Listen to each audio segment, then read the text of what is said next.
Alright. We're gonna try this again, sorry. Trying to link up two iPads and it is not working, so.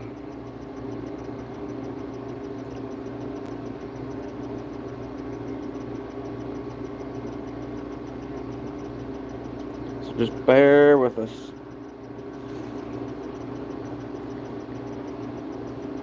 We gotta go back to old school and do it on my phone, so.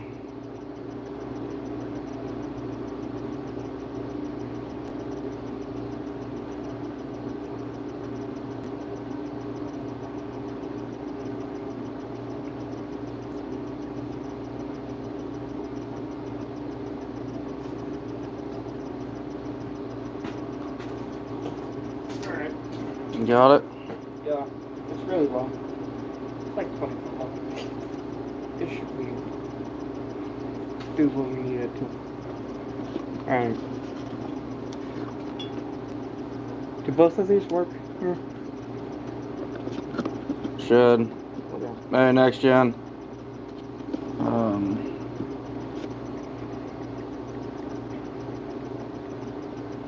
Will that one work? I think so. Alright. As long as your port works. I could just hold it with that thing on.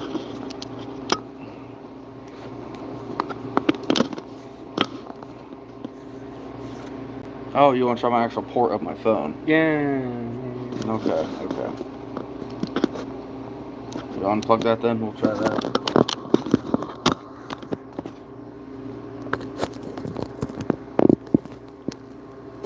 Okay. I think your case is too big. You could take it off.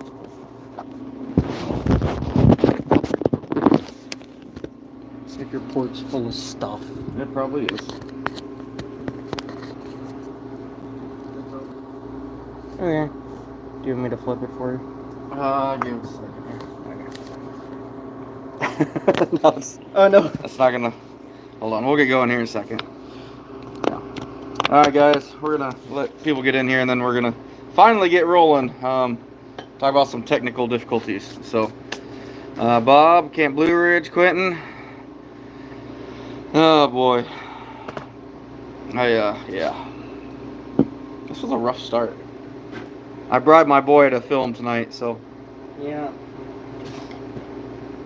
I'm gonna pay him in beef burgers or something.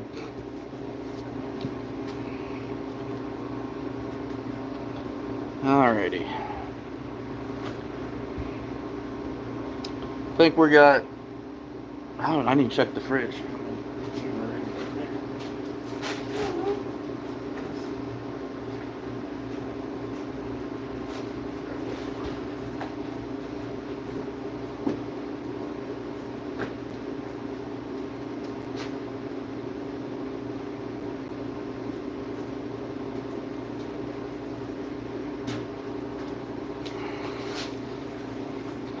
I'm gonna count on some moderators to help me out here tonight since we have to use my phone. We're kind of forced into it.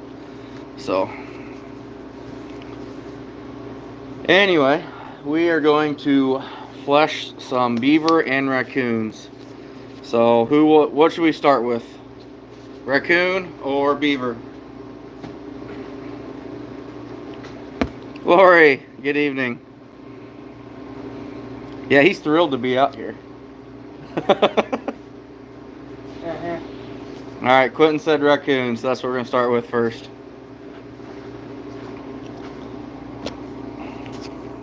Alright. Try not to hit head on the Going boards. so far? I don't know. Stand right here. I'm going to stand right here then. Alright, the first thing I'm going to tell you is you need a good apron. You can tell where my pressure point is, obviously. But I recommend the heavy duty Beaver apron. That's kind of my go-to. So, not just because it's got the added patch here on the other side. I don't like the cheaper ones. They don't work with the strap for me. Oh, you can't hear. Can't hear? Oh, there you go. I moved my finger. You move your finger? I hope it works now. Well, apparently someone heard something earlier. So. All right. So we have this set up. I should be able to see you guys. There you go. Better? I just had to All move right. my finger. All right, Quentin. All right.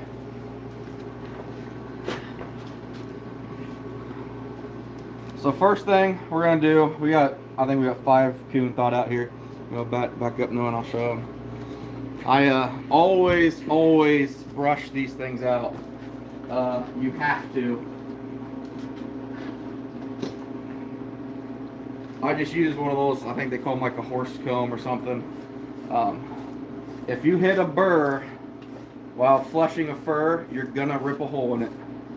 I will promise you, there's no way around it. You're gonna rip it, period. So you always make sure there's no burrs in it at all whatsoever. If you need to plug that charger in now, no, you can. Like, Since we had to use my phone, it's only at like 40%, so got it.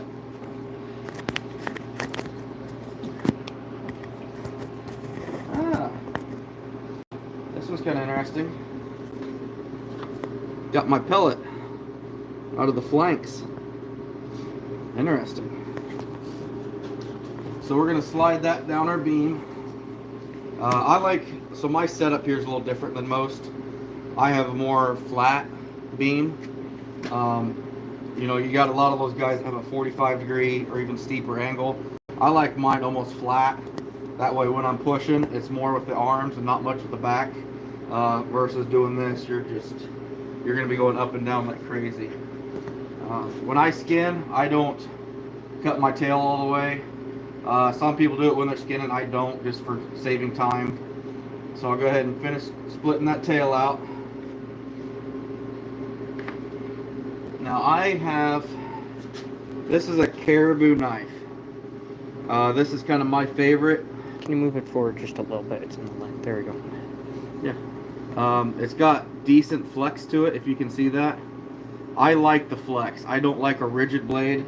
I started with the Necker, which was very, very rigid. It worked really great, and I thought it was the Cas Meow until I got one of these, and I really, really like that. Jeff's in here. Alright, now I always start by sharpening these two.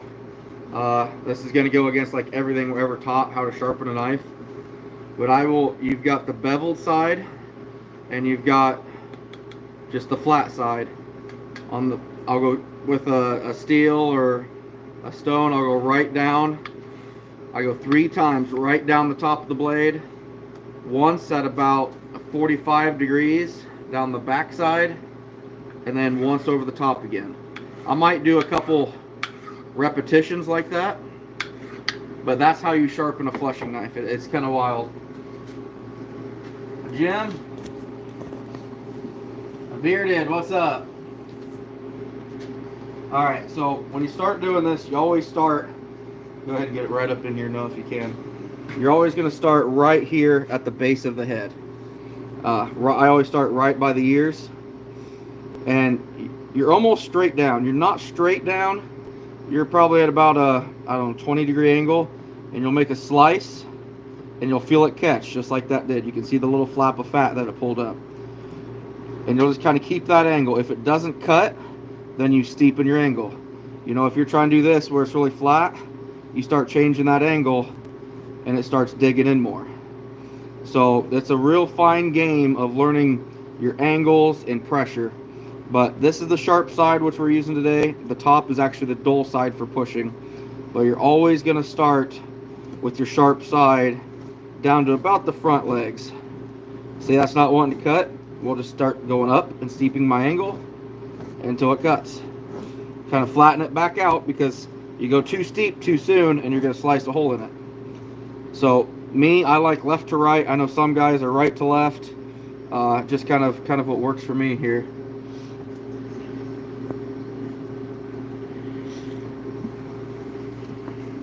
We'll get down just past the front legs. Yeah, I can tell when it starts getting easier, because you'll get a lot of gristle up here on the top of the head and the shoulders.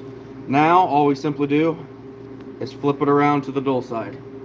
That's all it is. And then we're just literally straight pushing. using physical force. This was the bottom of the freezer, so this is some of our early coon, which are not the greatest. You can tell by the color there, that blue, that is not a prime coon by any means. You always want your skin tight. If you start getting this balled up, like right in here, that gets balled up and you start pushing, right there, that's gonna be a rip. I can tell because it's wanting to grab. You have to keep everything very, very tight and go all the way down to the tail.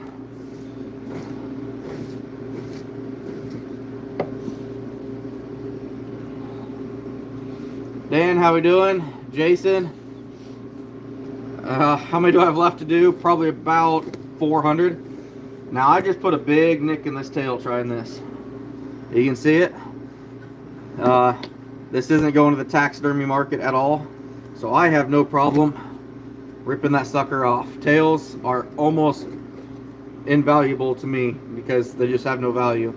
I try to clean them up the best I can, but if I nick one and it's going to cause more issues, I just slice it right off. Now we'll turn it down one side, so we kind of do this by quarters, if you will. I'll start right up here by the cheek, once again, kind of straight on the sharp side, pushing down,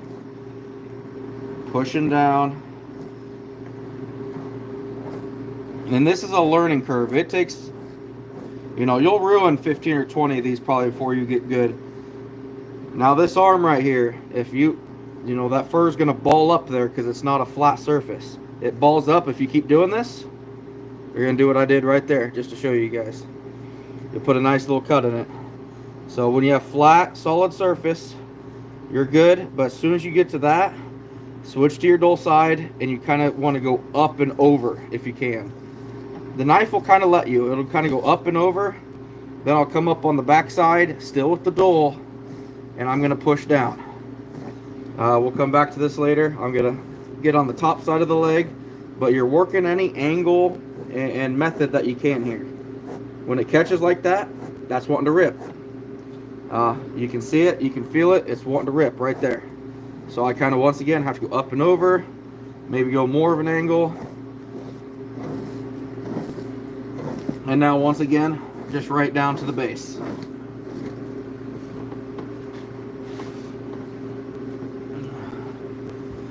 Now we're kind of got towards the belly side a little bit. I'll clean up underneath this leg, but once again, that fur right there is going to want to ball up. You can actually see it starting to wrinkle. If you push right there hard, you're going to rip it. So again, we're still kind of floating over the top, not putting much pressure on this at all. I'll go ahead and pull it back up and go right down the belly. Now this was a young female, but you can hear, if you heard that little click, that was me cutting right through the nipple, which most of the time, if you're not careful, that'll rip wide open on you. So once again, just dull side, the fur balled up on me right there. Made a nice little hole. Man, I'm out of practice now. Now I'm going to go ahead and do the other side. I always do the belly last. Just my personal preference, no real reason. Again, sharp side, nice easy strokes. Get up here kind of behind the ear. And I almost do that instinctively now, is I'll flip it. Because I'll be cutting, flip. And then we're pushing straight down, get into that leg again, up and over, catch up behind it. This is not taking a lot of pressure, guys. I'm probably less than 2 pounds of pressure. Probably just the weight of my arms coming down on this is all it takes. You can hear it. That little bump, it's wanting to catch there. If you push hard, you're going to rip it wide open. Kind of go around the leg. Oop, see, right there, fur balled up. If I push, just like so.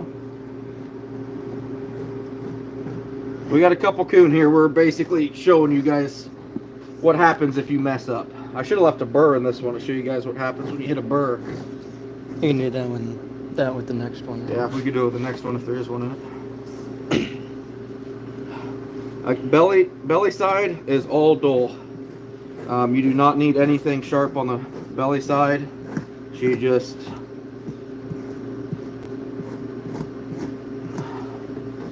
No, this was a male actually. This was a boar.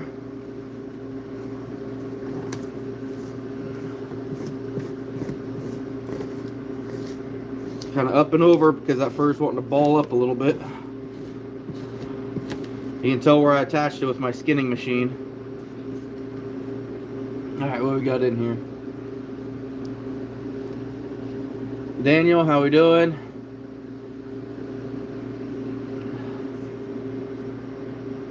Jim, Squirrely. If anybody has any questions, please ask, because that's why we're doing this. This is definitely not a good fur. You can see this where it kind of sat in the freezer wrong or something, got real freezer burnt, just one little patch. I've never understood if this is like an injury and it freezer burns the quickest. I don't know. There's something weird about it. But a blue fur, not a good one.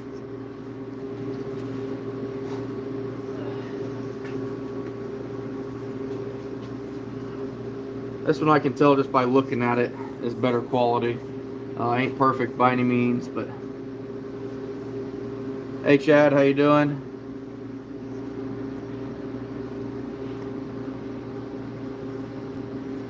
Ooh, you got lucky. We got a yellow fat coon.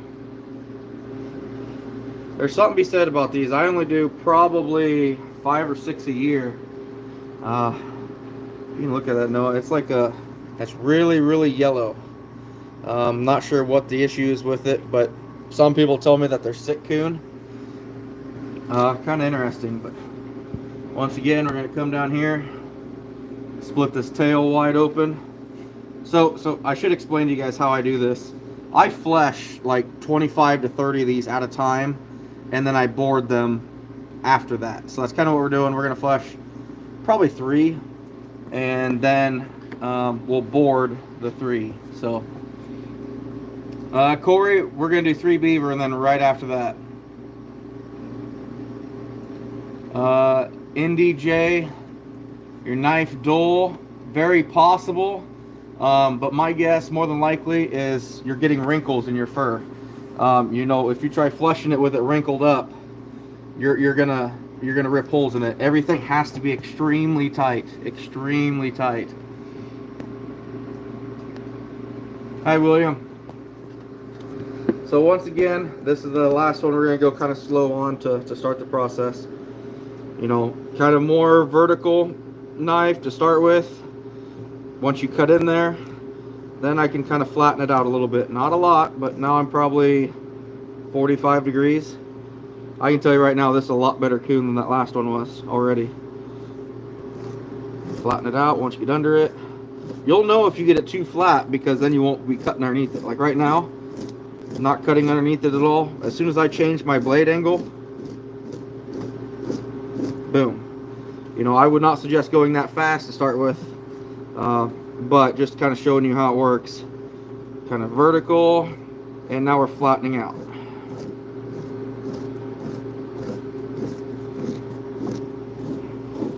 Oh, I almost got fat on your boots. Ah. Oh. You know, this is the hardest, the most gristly part on a coon. You just work down both sides of your beam. Never get too far over. If you get too far over, you're going to be in deep, deep trouble. What's your reason for pleating the tail? Jeremy, it's a personal preference, man. That is all it is. Nothing more than that. I just like the way it looks. And I don't like a long tail dangling down. It kind of balls it up a little bit. So. Oh, Lucas, there is, man. You just got to know where to look for it, bud. How many people we have in here now? 105. Oh, wow, 105. Wow, I can't see it on the screen in front of me, so. John, how we doing? All right, so back to this now. We're just to that point where we don't need our sharp side. I could still go ahead and cut down a little farther. Generally, the bigger the coon, the more the grease carries down, or the gristle.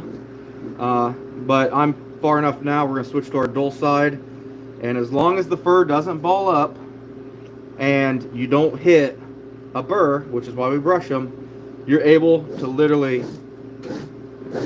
you know, now we're probably 5 or 6 pounds of horse. Clean my blade off, grab the coon, pull it up, put my gut on it again. And I'm not really scraping on this one, but I'm making it tight. And something else I'll kind of do, a little tip that I don't really think about talking much, but I almost like pre-cut it before I really get into this. You can see this meat and fat right here. Sometimes I will scrape that off before I get down to the actual the fat that's right there on the leather. So did that show up on there, Noah, what I'm talking about? I'll shave this off before I get to this part. So I'll come through and I'll just kind of zoom out a little bit now if you need to, but I'll just push off that top, what I almost call like the, I don't know, the fatty fat. You know, you can come in here and just scrape off the junk, and then you can come back through and really clean house. Now once again, since I go to that tail, it wants to ball up again because it's not an even thing, you know, it's not a flat thing. So I kind of raise the knife once I get there. You can kind of see it. I hit that and then I go up just ever so slightly. And I'm not putting near the pressure on it anymore. I'll get this middle right at the base really good. But then once I go down the tail, you know, we're just kind of taking it nice and easy. I'll go ahead and finish out the tail. The tail does not take a lot, guys. I will generally do 1, maybe 2 passes. Very rarely a third. There's not a whole lot on it, and it dries really well. So the skinning knife, right now I'm using a Piranha. I love these replacement blade knives. Those 60XT blades are amazing. They do me really well. John, you missed Flesh and Coon already. Hitch by hitch, right now it goes in the carcass pit that we have in the backyard.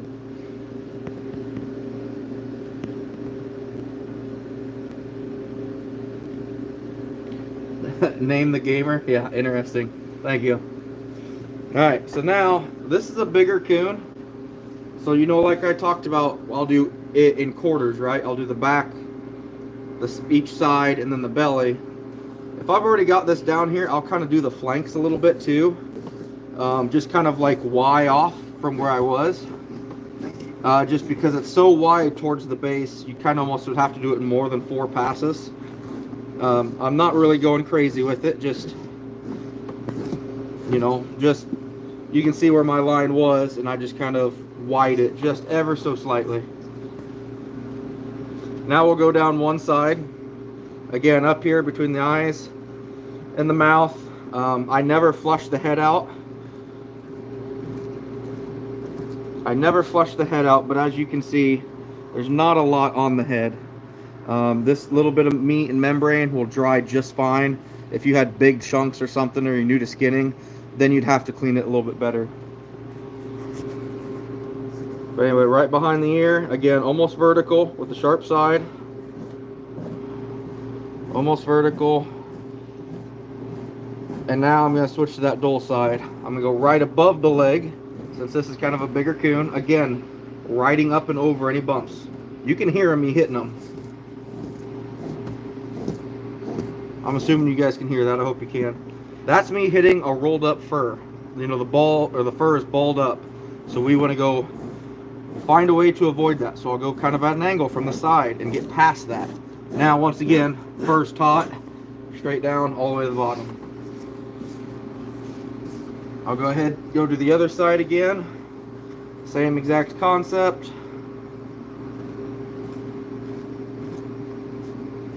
Sharp side, almost straight down. Now flip it over. Dull side, got to the leg, up and over, just like we talked about on the first coon. Because you can tell right there, if I keep pushing, well, we'll go ahead and know. So right here, there's nothing here right now, but I'll show you. As soon as I back up and push, ever so slightly, you know, the leg's up here. There's, you know, I ripped it a little bit. This is a really good coon, so I don't want to tear it up bad, but that's just showing you how easy it is to rip these. I'll kind of move it to the side, and we're gonna go around the leg on the other side, still on the dull side. Watch how close you're getting to the side of the beam. You do not want to get any closer. Eric, how we doing? Thanks, Typical. Sorry guys, I'm trying to read the chat in front of me here as we do this. Right, Trapper Bob. That's kind of why we're doing this, trying to help everybody get started. Stay right here focused on that. No, I'm going to move this forward so I can see a little bit better. This has a stand. Right. Hold on. Ah. Need a drink.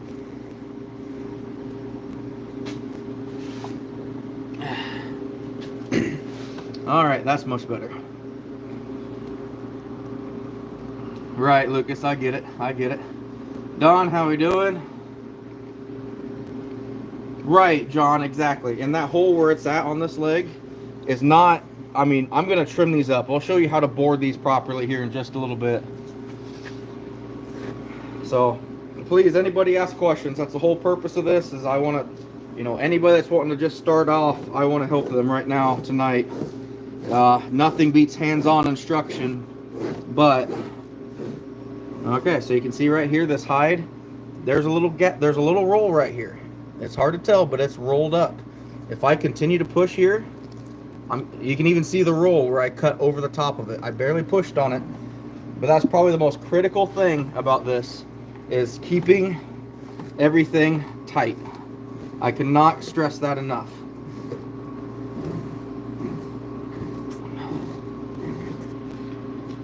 So this kind of unique thing I've never talked about. When I'm doing the legs, if the leg rolls up with my knife, I have never cut through the fur when it rolls back with it. I don't know why that is, but I could do this all the time, and when that leg rolls up, it's almost like it unrolls for your knife. It's kind of interesting. We will circle around, and now we're gonna, well, we gotta get behind that leg yet. So what we can also do is, if you want to get behind a leg properly, take that leg hole and put it right over the tip of your beam. Now that's going to allow me to get, you can't push real hard because you'll rip this leg hole open, but you don't need to, because normally you're doing the belly side. So, you know, I am no pressure on this thing at all. I mean, literally just, you know, I'm dropping the knife on it and then pushing forward. Belly side, watch for the nipples. That's definitely the big thing. See right here again, that's gonna rip if I keep pushing, because this fur is balled up and wrapped underneath. So you don't want to do that. Go ahead and take the time, fold that leg back out, and do it the right way.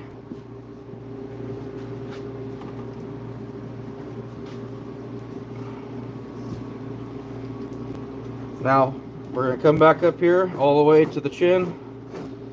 Go over the top of that leg, you know. It's catching a little bit. No, yep, you heard that little catch. Just a little dinky hole right there. No big deal. So I'm going to work around.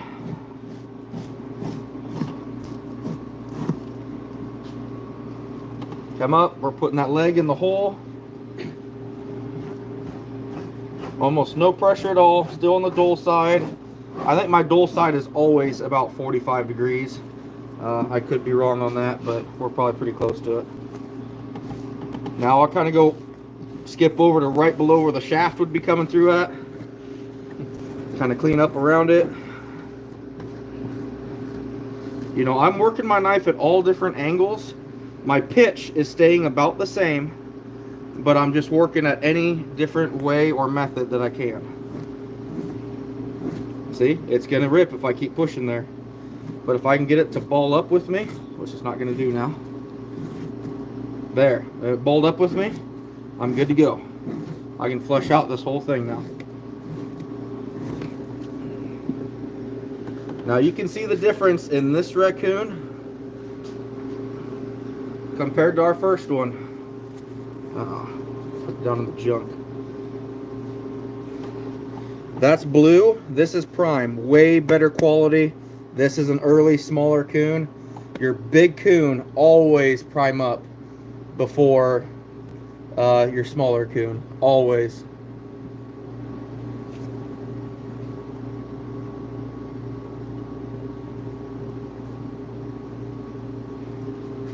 All right. So we'll get him off of here. And now the last coon that we're gonna flesh, I'm gonna do it kind of my normal pace.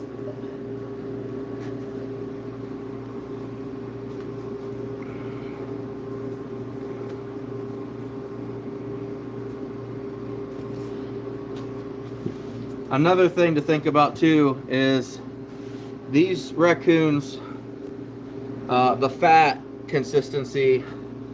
If you get a cold one, this one's a little warmer than the last one. It's gonna be so hard to find it in here. But this fat consistency is so much greasier and slimier the warmer it gets. If you get these chilled and cold, like 35 to 40 degrees, I mean, it's almost solid. I know I'm digging through fat, but you know, you can, I don't know if that'll show up in here or not, but this is so much firmer than what this is. Just because this one's warmer, it's just a warmer coon. All right, what am I missing here?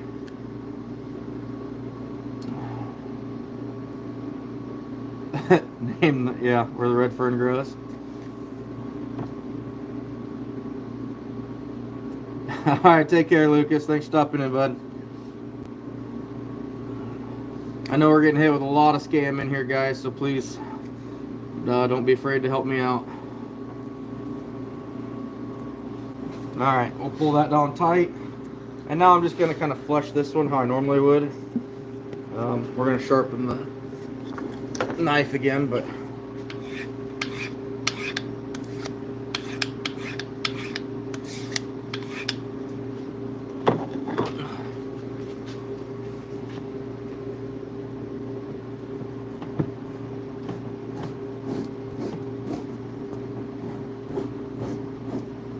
People are asking about the fat again. they're asking about the fat. What about the fat? What do you do with it again? Discarding most of it. Just goes in the pit out back.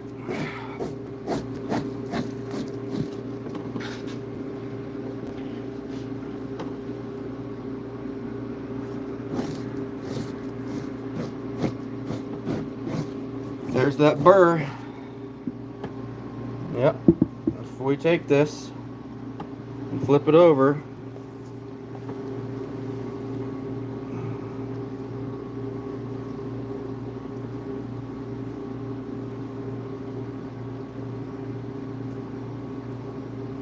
that's all it takes. That little burr, we just put a hole in this. I thought I scraped these out before we even did this, but apparently not good enough. That's why you always want your fur clean.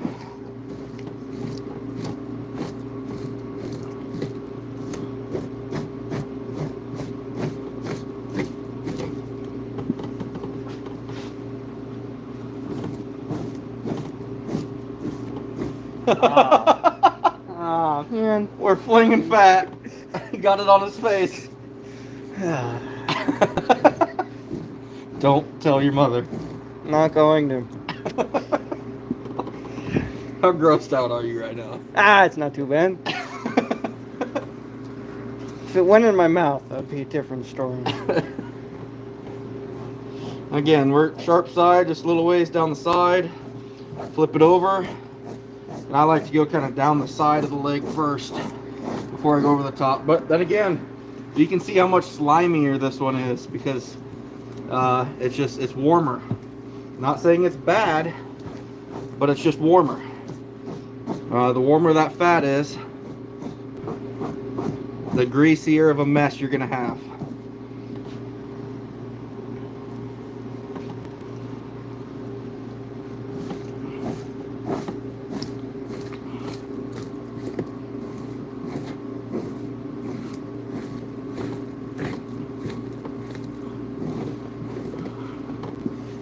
You can see these little marks that I got on the legs. Not going to hurt anything. That's just where my A&J skinning machine grabs a hold of these. I would not skin a raccoon without that machine anymore. That skinning machine definitely saves my rear end.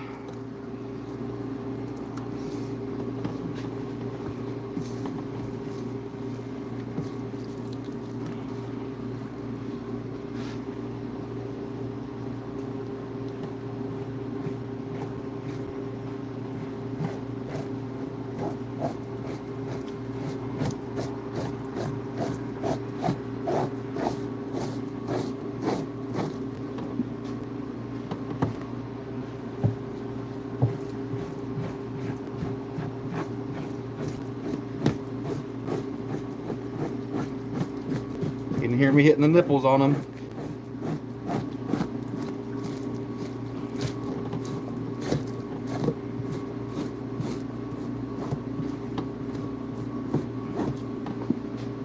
A little bit up here on the leg.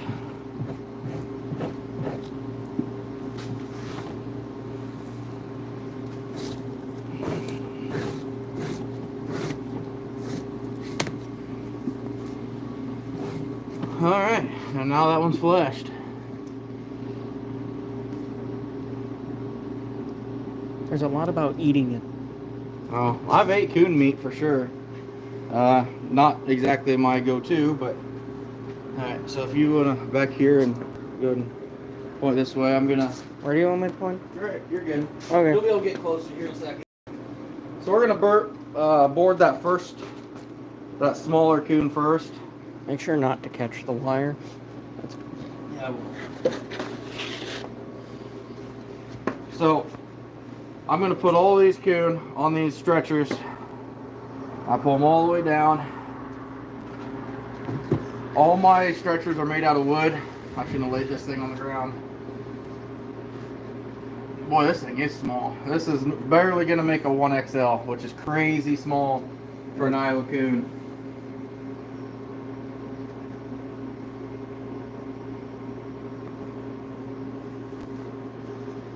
Thanks, Bearded. I appreciate it, buddy. I know we got a lot of riffraff in here tonight, but got forced to do this on my phone. So, you can see my sizes. All these are marked. All my boards have sizes on them, so I know exactly where to go to. Where this stops right here, we're not quite to a 1, but we can make it a 1. And I always use push pins, and I'm going to start right here on both sides of the tail. I'll put one in, I'm going to pull it down to that mark. Same thing on the other side of the tail, pull it down to that mark. And we want to be fairly centered on the board, the best that we can. You know, then I like to pull the legs out and make sure they're about the same length. Once in a while you'll get one that might be a little longer. I will put my next pin in about a 1/2 inch away, go through the skin, and push it right next to the last push pin. So I pushed them in here and pulled everything to the middle. It'll make these legs shorter, but what this is doing is presenting the most fur and kind of, I won't say tricking, but it's making this back look heavier than what it is. I normally put 5 on each of these on the back side, so you can see how much shorter these legs are getting as we're moving along.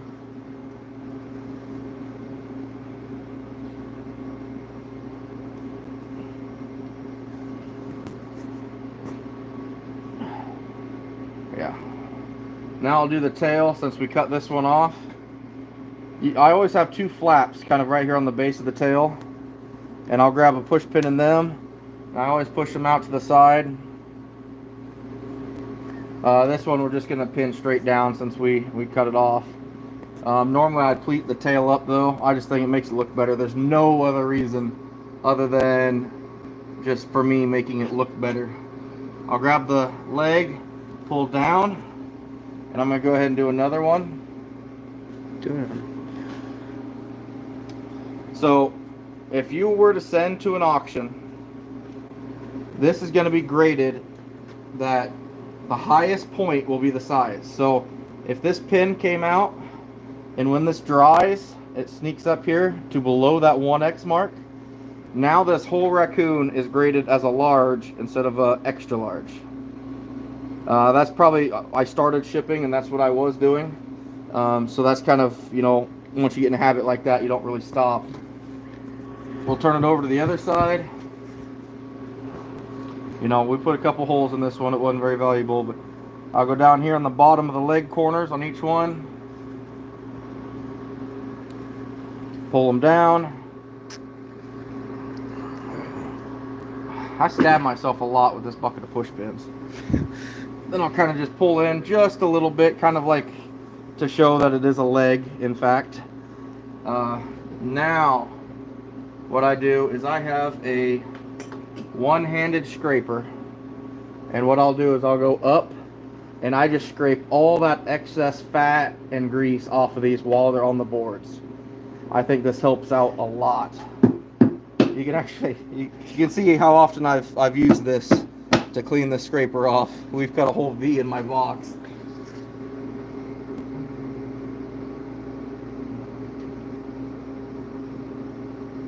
Alright guys, any more questions here? So far, I haven't seen any real legit questions. So now, basically, we're going to cut an inspection window. This one's got a pretty good window, so we're not cutting big. I'm not a believer in taking a lot of fur off, but I will just kind of clean it up. So I'll just kind of come down both sides. I mean, we're not taking much off of here at all, but I'm just kind of getting that little fat and grease pocket, so it looks a lot better there. We're going to come up here to the top leg, the front legs, and I'm going to do the same with them. Just kind of clean them up, make them look square, just like so. I can show that here now. I mean, all we did was really clean them up just a little bit. You know, I will cut the bottom lip off too. Typically it comes off when I'm skinning, but this one did not. So now the most important thing, never ever forget a belly wedge. If you forget that, you'll never get this wreck. Well, you will get it off, but it takes a lot more work. So now that one's done, I'm just going to hang it over here.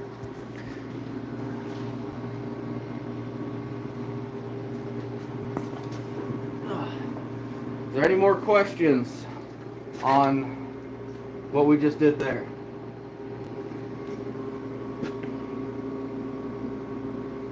Brent, I sell them all across the country, basically to the highest bidder, pretty much.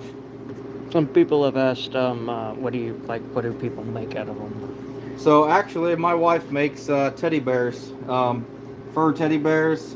A lot of this stuff goes overseas to China, and they're making fur garments, coats, hats, etc., things of that nature. So now this fur is a lot better. This is a lot better coon. You can see, maybe you guys will notice this, but this was body grip. 220, got him right behind the head where he was supposed to. That will not damage this at all. Not like a snare would, but my line right here, I got 2X and I've got a 3X. I'm going to be able to get this to a 3X. You never want to go crazy pulling and really going down, but you know, you can get away with a 1/2 to 3/4 of an inch. Someone asked how you got into trapping. How did I get into trapping? I was really big into bird hunting years ago, and one of the kids that we were guiding with had a few raccoons in the back of his truck, and boy, it just stuck with me there. So I should explain what I just did.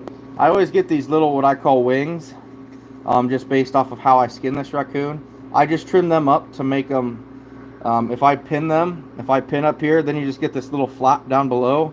And I just like to just kind of cut off that little flap. Just a personal preference again, just on my skinning style, it's there. But once again, we're going out about a 1/2 inch, pulling back into the middle. Checking my wingspan, 1/2 inch and in, 1/2 inch and in. We'll actually be able to pleat the tail on this one.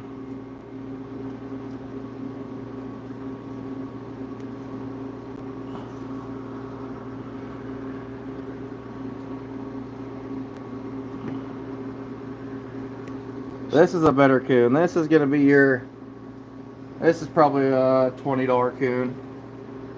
$15 to $20 coon. This is your top end. It's not huge. It's a 3XL, but it is almost flawless as far as quality. I guess it is a yellower one, so it might just be a 12 or 14 maybe, but As far as leather goes, this thing's perfect. When I pleat the tail, I mean, all I'm doing is just going down and pushing it up about 1/2 inch. I don't go crazy with this. You know, I'm down 2 inches, push it up about 1/2 inch. I just don't like the long tail, personally. And I think it just looks better. It looks fuller. Once everything's all done, everything here looks full. Looks good.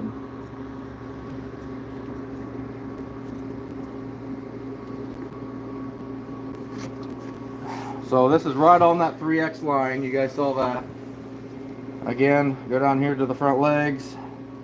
We're going to kind of pull down. We'll have a lot, this is a lot bigger coon, so we have more fur to work with. We can kind of pull those legs down a little bit and make them look a little straighter. Some people like these legs perfectly straight. They'll even cut off this triangle. I don't care. It's never mattered to me. I've gotten top lot awards from both Fur Harvesters and NAFA when I used to ship there, so apparently it doesn't matter to them either. Now, you can see that 3X line. We've got fur that's above it. So, we have to get that pulled down. And it's going to be on both sides. Because remember, when this stuff dries, it's going to go up a lot higher if it's not pinned down. So I'll go ahead and pin down there. And one straight on the side. I use a lot of pins. I've got a pretty good callus on my thumb, I promise you. Callus on one and a blood blister from Beaver on the other. What are you saying? We've gotten some questions about, like, where do we get our boards and how do we hang them. So boards, go ahead and speak up. Just interrupt me if you need to. Boards, I got mine from a guy that doesn't make them anymore. But Top Lot Stretcher, Leon has some really good boards. When I hang them, I'm just hanging it literally by this nose. If you can see up there, I'm hanging it on hooks, which we'll try showing you here in a little bit. But right now, I need my scraper again. And once again, you can see how much grease and fat just this scrapes off. Just the loose stuff that's just all over this. You know, a little dirt or debris or anything, just cleans it up nice and gives you a nice presenting fur. And that is that's a good one. I mean, that is about as pretty as they come. I'll go ahead and do that on the other side too. I mean, you can just see how much extra grease and fat I took off this.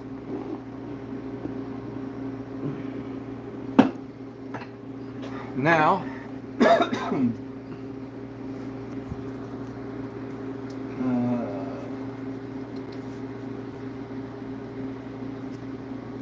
so we're gonna kind of where the shaft comes through, we'll kind of trim up some of the meat and fat off of that.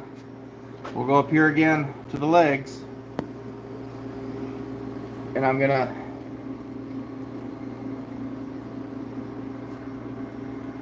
just trim them up, make them kind of look flat, make them look clean. And again, your inspection window, you don't need much here, but I just want to clean that up. Get rid of any loose fur that might be just hanging there, which I cut this one-sided now, so.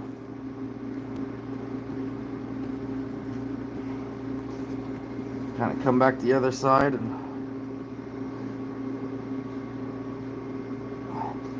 and just like so. We'll go up here and cut the lip off, because if that lip's there and folds over, it'll start to rot underneath it, so you have to get rid of that. Now we'll grab another belly board.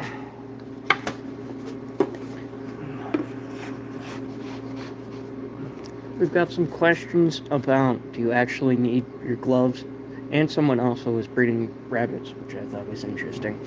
Yeah, the gloves, yes, because that fat and stuff, it just, your hands will be waterproof forever, but it sticks to your hands. That raccoon fat will just stick in there like forever.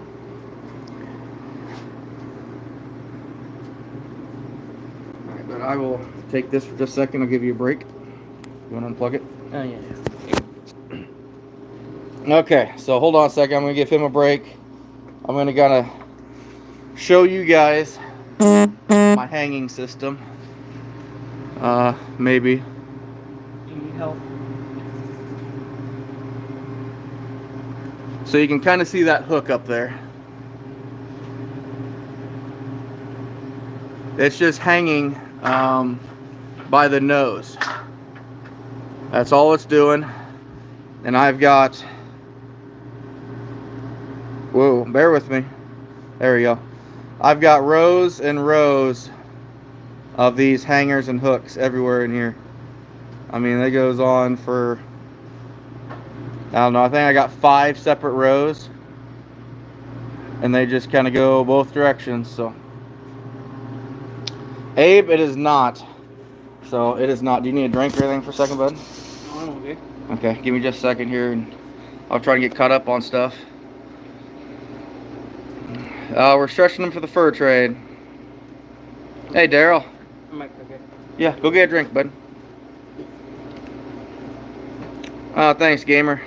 Yeah, we're going to be switching over to Beaver here, so I just want to know if there's any questions on the Raccoon, on what we did, how we do it, grading them, anything else that you guys got for me on Raccoons.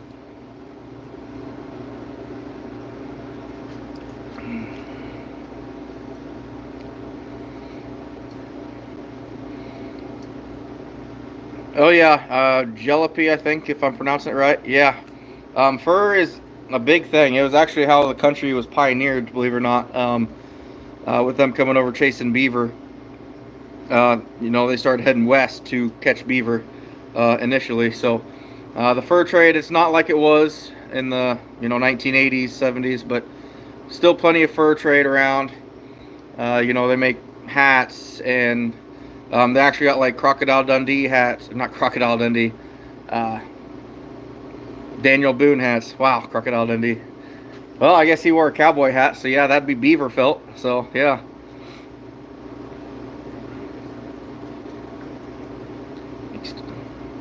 No, I don't, Alan. I don't need to. I want to take as little fur off of there as I can. Front legs, Dan, are probably about 1 inch at best. Bruce, oh yeah, it'd be a good one, a really good one. Michael, how we doing? Samuel, the bounty did not pass. So, yeah. Oh yeah, Brent, I got a market for about everything on these. I knew someone was going to go there, Tom. I get it.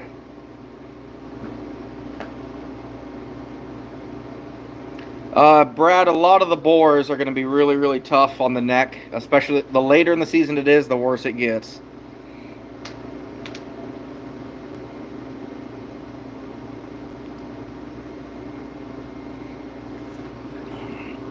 Any other questions on the Raccoon before we switch over to Beaver?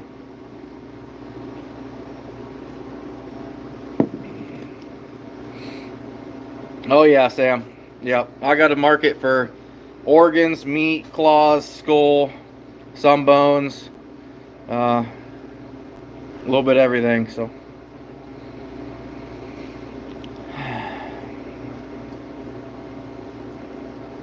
beaver market right now for finished beavers about $18 to $20 a pound, depending on who you talk to. Which we'll get into that a little more as we start finishing these furs. I seen that, Bearded. Congratulations, man. I seen you proposed. Alrighty. You ready? Yep. Before I lose my help out here.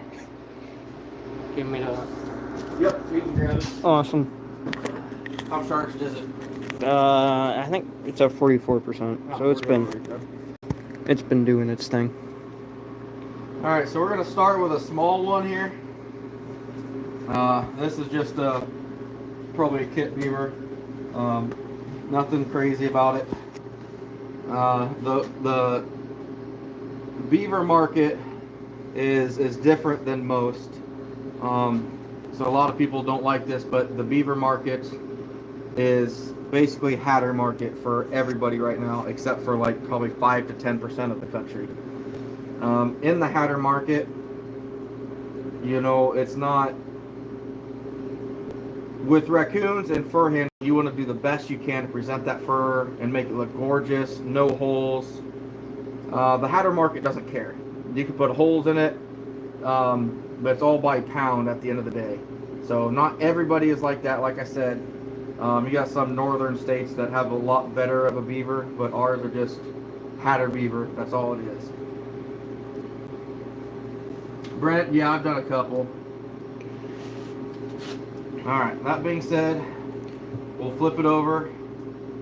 I also use a caribou for beaver, but I have a knife, a different caribou that's just for beaver. This is a newer one, so therefore it holds a little bit better of an edge, because if there's one thing I know about flushing beaver, you have to have a sharp knife if you want to do it and make it easy. So everyone always asks me, where do you start on a beaver? Where do you want to start at? I have the tail facing me. This is the hardest part on a beaver, is the gristle of the tail.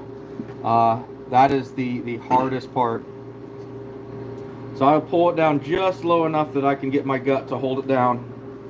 And I'm going to use sharp side. And you can see how much sharper this knife is. I mean, this thing just fillets. So I'm sharp side, going down towards the head. You can see my motion. I like to, the more of a slice you do, the sharper it is in a sense, versus more of a push. If you just did this, it's not going to do much. But if you start really slicing, then that's when you're going to start noticing. And also your angle, your pitch, like I said, the pitch that you put that blade at. The beaver, I'm using the sharp side on a majority, so I got that cleaned up. I'm pulling it down to me.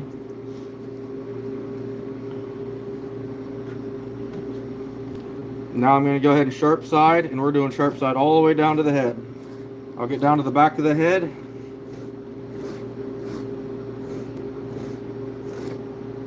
Oh.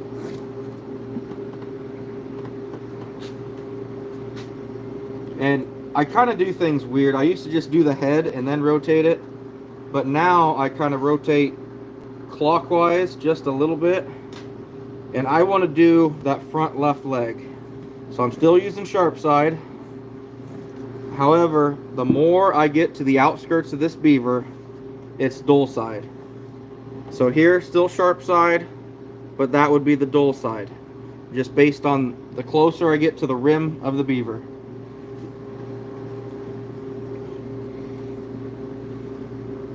So I'm still using a little sharp side, but I'm not pushing hard at all.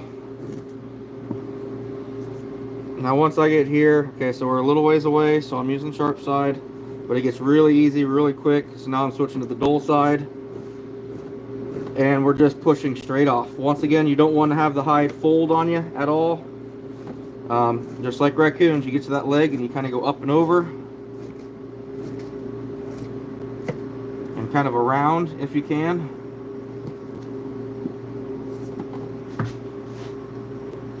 Now we've done one side of the leg. I kind of switch up here to the head because I like working kind of right to left in a sense. I mean, overall, I rotate clockwise, but if I'm just doing strokes, I kind of like to, I think it's because I start by that and I can work away from the leg versus work into the leg. I'll get right here above the ear and kind of work around. I'm using the sharp side now. I just switched over. Get up here, kind of clean up around the lips. We'll get on the back side of that leg. And once again, it wants to ball up. So for the hatter market, doesn't matter if you rip a hole in it or not. Because these beaver, when they're finished, they get thrown into a bag and weighed, and nothing more. Now, I'm still on the back of the head. I'm just going to I cut into the ear a little bit. This is kind of the part where you just kind of take it easy, make little cuts,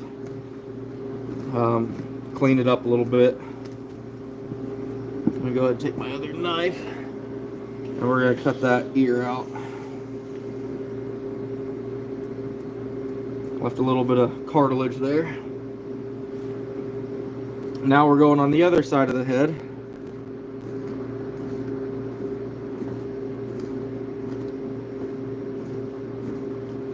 Switching to my dual side. One thing you do not want to do, I'll go ahead and rip kind of the little cheeks off. I mean, you can see there's a little bit of fur here, but it's just meat and fat behind it, versus now it's a lot smoother and clean. You do not want to take your knife with the sharp side and cut into your beam, because, I mean, if you can see, there's lots of places where I've done it in the past on this beam.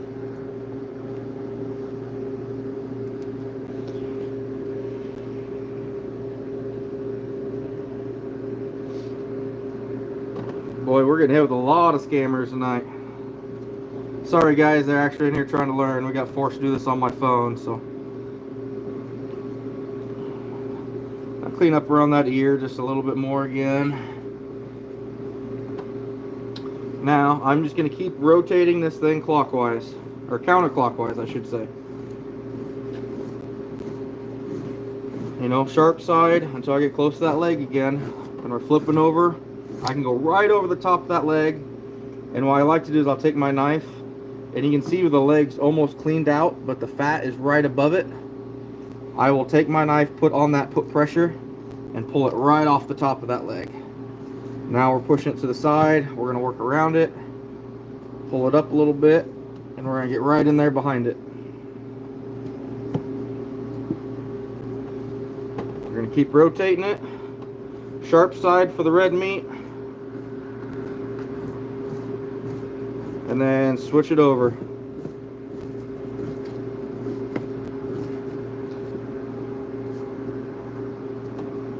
And we just are going to rotate this clockwise. The belly side of this, I mean, it fillets off nicely. I mean, it's very, very easy to do. The farther you get towards the bottom, towards those rear legs, things get a little bit more gristly. This is a small beaver, so it's still pretty good, but the closer you get down here, I mean, you can even hear it. I'm having to use sharp side, and I'm really cutting into that. Now remember, be careful of the sharp side. You do not want to cut your beam. It'll really hurt your beam and your knife. So I'll take that dull side, flip it over, and just kind of give it a nice easy push off the back side here.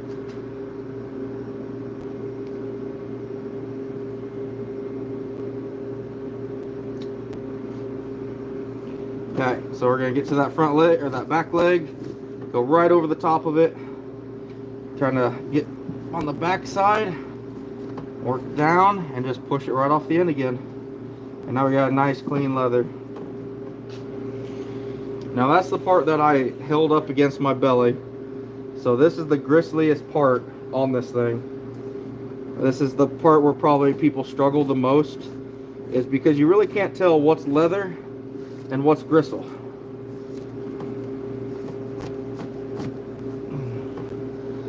So if he gets in here real good, you can see gristle versus leather. It don't take much, just a little bit more shine to it than the rest of it around. Here we got a gristle patch, and that's leather. So that's stuff that's kind of, it takes a little bit to learn that, you know, to get that eye for it, if you will. You still pretty much have to use the sharp side around the tail regardless, just because it's so gristly. A small one like this, you might have been able to use the dull side.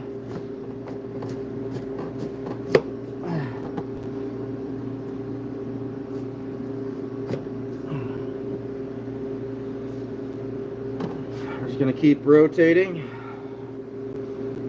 Now we're coming up to that back leg, the opposite back leg of what we just did.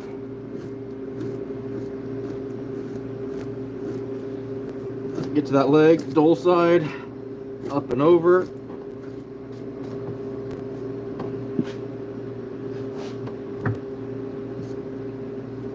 I think I can, yeah, he's small enough. I can get some of this red meat with the dull side.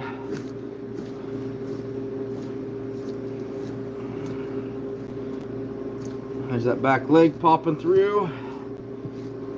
Dull side, just push everything off. Any motion going straight down is dull side.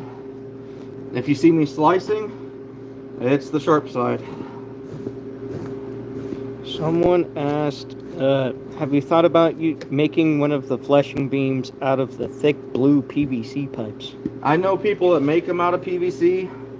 I've never done it. I don't think I want to. I've looked at them, but I think they'd be harder to cut. But I think when you did cut them, you'd really, really hurt them pretty good.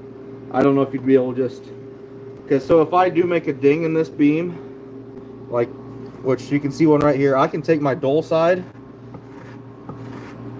and just kind of scrape it out of there. This thing's got a lot of them that have just been scraped out over time. I don't know if you could do that with one of them. So, hey, Vet, I appreciate it, my man. Thanks for stopping in, buddy. Also, a lot of people asking if it smells bad. I can confirm it doesn't smell great. It doesn't smell bad. You're just like your mother. No. So we got one finished. I'm gonna set that to the side, and I'm gonna grab a bigger one for you.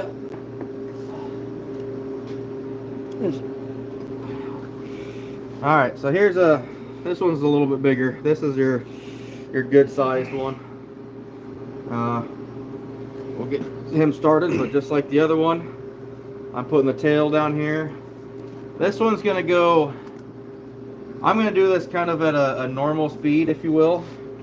I'll still talk and answer questions, whatnot. I'm gonna sharpen my knife. I like to touch them up on every beaver, so. Explain how you sharpen it again. Explain how I sharpen? Okay. So, you got the beveled side, and you got your flat side. And granted, this is ceramic, but this works with steel or anything else. And it goes against everything we've ever been taught with a knife. I'll go 3 times right down the top. Basically, you're almost mashing the edge down. I go once along the back side at a 45, and then once over the top, and that's 1 revolution, I call it. I'll do that sometimes twice, sometimes 3 times, and that's it. That touches up your blade. Basically what it's doing is creating a burr that has a slight angle to dig and to catch. It's really hard to explain. Greg Schroeder explained that to me years ago, and he definitely knows what he's doing. No, Jessica, I don't tan anything. We're boarding them and flushing them, but that's all we're doing here. So, all right. So now I'm gonna take it 45 degree. Oh yeah, this thing's butter now. I'm gonna go kind of what I'd say my normal speed would be. Balled up right there, so you don't want to. Ooh, got some fur stuck underneath there.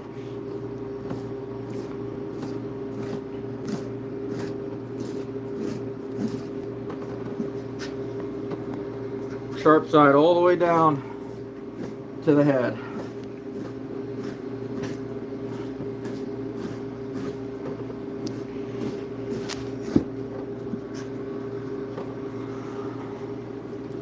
Any other questions, Noah? Worth answering? Just Scammers? No. What's the fur used for? The fur used for, so Beaver pelts is actually what makes cowboy hats. The big rage of cowboy hats right now.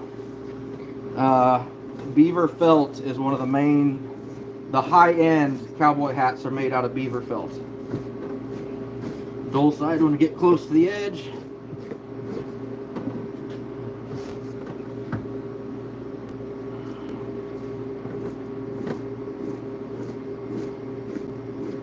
Sharp side getting close to that leg.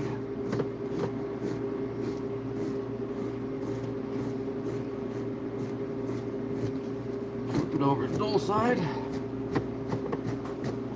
Beaver, you got a lot more force than what coon would be.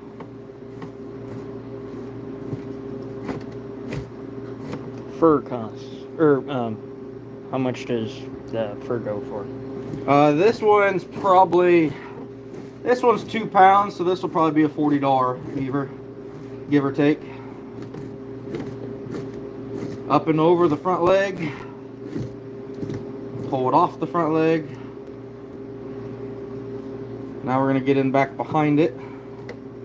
We just got to watch it. That fur ball's up. Not like it matters on beaver, because unless you're shipping fur to an auction house, which there are buyers that will dock you for it, but all hatter beaver is sold commercially by the weight. A lot of buyers still grade it for whatever reason. Probably, and I'm guessing to make a little bit more money off people. But this beaver, when it's fleshed and dried, will get thrown in a bag and weighed with all the other beaver, and then I make so much per pound. It will not even get looked at as far as grading holes. As long as there's no slippage and you get them clean, you're not trying to hide extra fat on them or extra body weight, then you're fine. You know, I could leave that little chunk of meat there I just trimmed off, or you know, some stuff up here on the cheeks, but then you're risking getting docked on your price because you left added weight that didn't need to be there. So now we'll just keep rotating over. Sharp side again. And you can kind of tell where that light fat is. Once you hit that, that's the stuff that you can just push off pretty easily.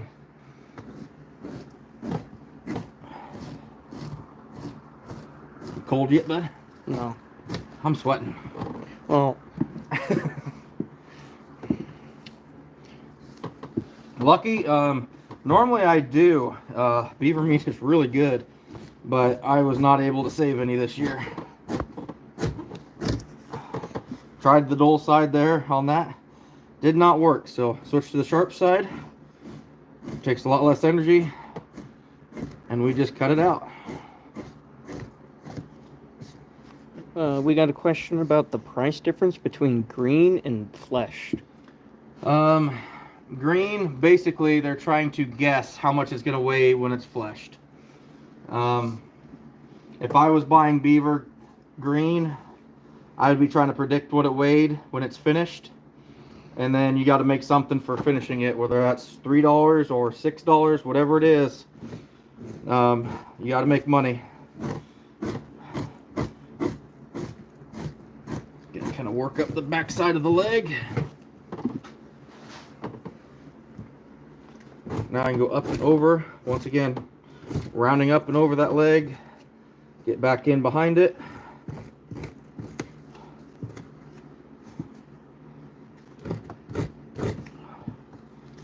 Get nice and clean. This is a big one. This might break the 2-pound mark. You can see that white leather again. Now we're flipping over to the dull side.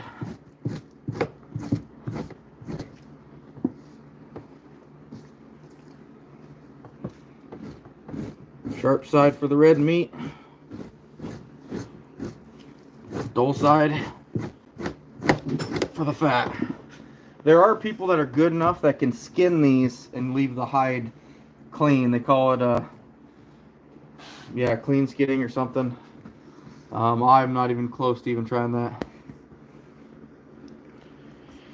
And stuff. Yeah, they feel it after I do about 50 of these.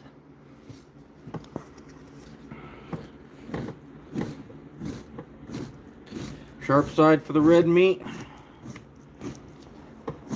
Close to the edge, and just trim it off. You guys, it's probably not even noticeable on camera when I flip my knife. I do it pretty quick, and I know that. I've just kind of trained myself like that, just to flip it over and push. Now we're getting over towards the base, where that real gristle spot is. These big guys have a lot more gristle. So this is where you can hear it cutting gristle.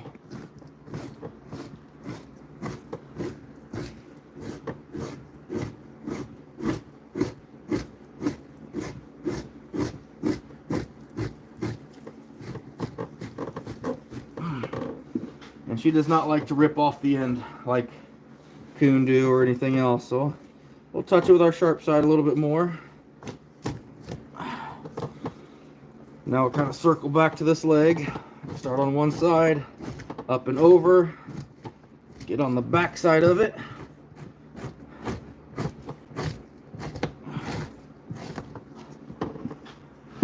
I know we got a lot of people that are unfamiliar with this channel, but trapping is a way to keep all of our fur-bearing animals kind of in check. The populations become so high, disease kicks in, especially here in Iowa with raccoons and distemper. Distemper will just wipe out massive populations of them. And as trappers, you know, we utilize parts and pieces off them, kind of true stewards of the land, because we care more about that species than most other people do. We just harvest a decent amount every year to keep the populations in check, and you know, keep Mother Nature from stepping in, because she's a cruel bitch. So anyway, back down here to the base of the tail still. Oh, you're gonna see it. Caught my beam. I think I just cut it off, but you can kind of see it. So I'll just take my knife with the dull side, and I want to scrape that little burr off, because if I don't, I'm going to rip a lot of hides. It's just like having a burr in your fur. You hit that with the sharp side, the fur goes down in that, creates a different angle, and you're going to rip that sucker right open. Some people have been asking about what we do with the meat. The meat, I sell the meat on a lot of my animals. If I can, pretty much everything except for coyote and skunk and possum. Thank you for bringing that to my attention. Mm-hmm. Yeah, Lori, it is pretty neat. It's pretty neat. Beaver meat is really good. The hindquarters, you can slow cook them in a crock pot, Instapot, whatever. You do it right and it almost tastes like roast beef. It's phenomenal. The the back straps, we can actually put on the grill, and you can cook them up like deer loin. They're just a lot, what's the word I'm looking for? Not leaner, but more dense. I mean, a little bit goes a long ways. So you guys might be able to tell this. I definitely can. My knife is already dulling. Even though we sharpened it at the beginning of this, and you probably saw how easy it was for me to push that. These beaver are kind of hard on knives. That's why I touch it up almost every beaver. Now I'm up to probably 8 to 10 pounds of force on every swipe. So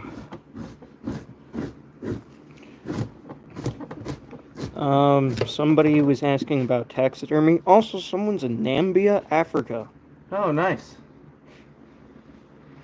No, I don't do taxidermy.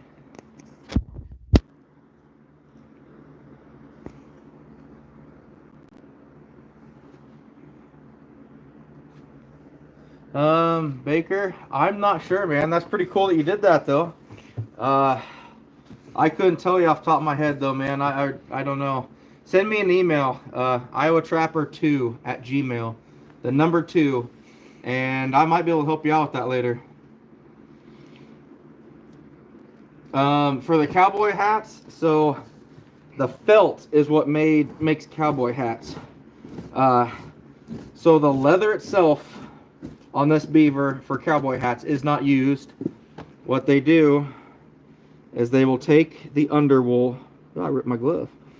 The felt, and this all comes off of the leather, and they make. I ripped both of them. Yeah. Didn't even notice that. I was probably pushing too hard. And that's what cowboy hats are made out of, is that felt. I'm gonna get you again with this fat, I can tell.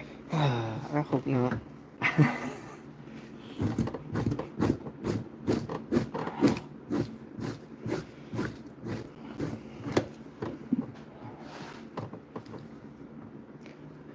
I don't know how to pronounce that. But he wants you to come down and hunt Cutico. Oh, I'd love to go to Africa hunting. I was almost doing that right out of high school, but it did not work out. And then I got into trapping, and it was just game over from there. kudu, gems buck, diker. I was wanting to go after it all.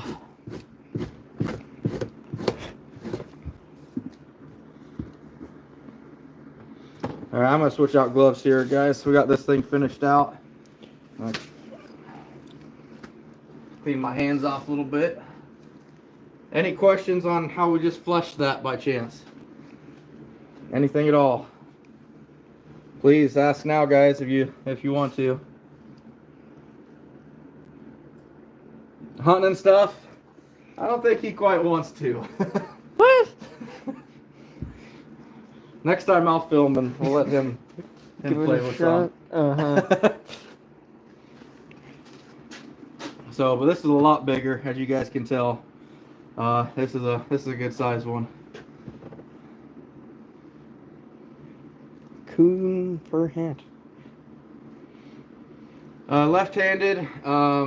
The Nationals will be in Sioux Falls, South Dakota, July 25th.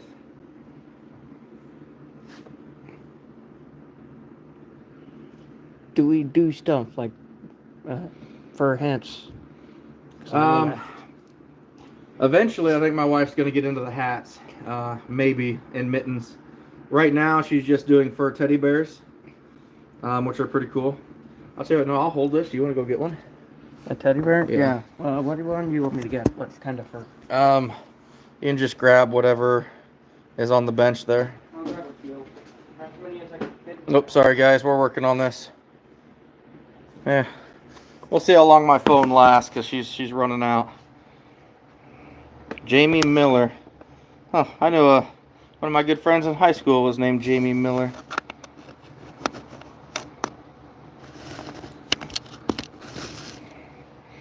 We are finishing furs, scraping and drying beaver and raccoon pelts.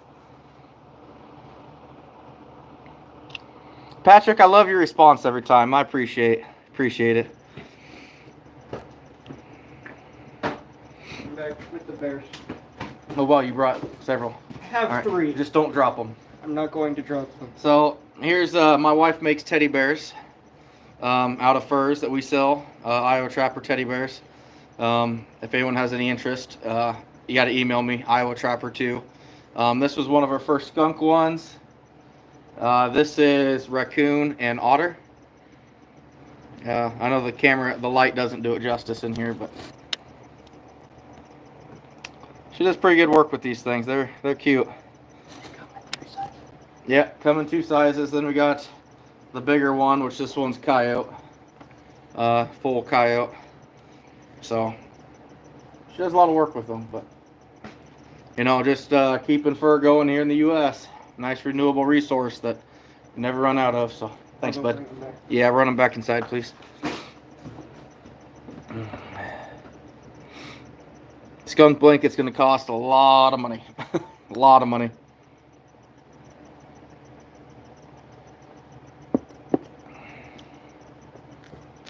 We're talking trapping right now.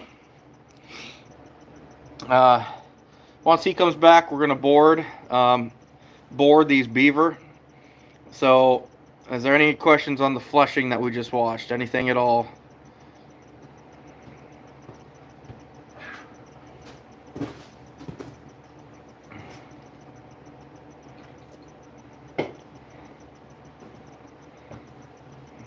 Man, where's my moderators at now? We're getting hit with all kinds of junk.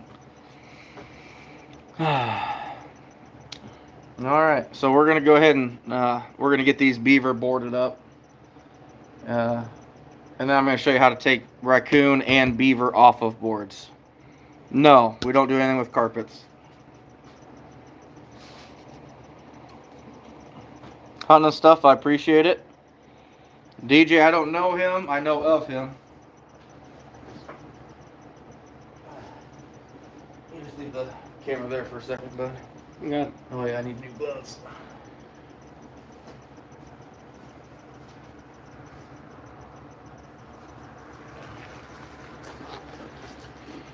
Off the hook, how we doing, buddy?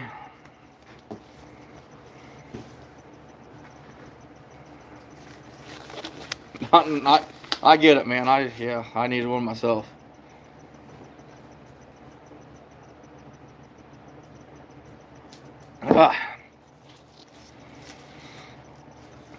I can't send a link. Maybe someone else can put Iowa Trapper 2 in here for me.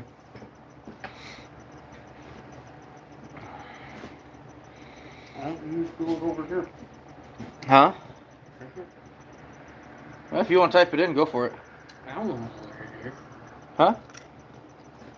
Don't touch right this. there. It's right there. Oh, they got it? Okay, perfect. Thank you, guys. Appreciate that hunting stuff. I really don't wash it unless it's in the creek, bud. Vet, appreciate that, man. We're gonna get this all set up here to board some of these furs.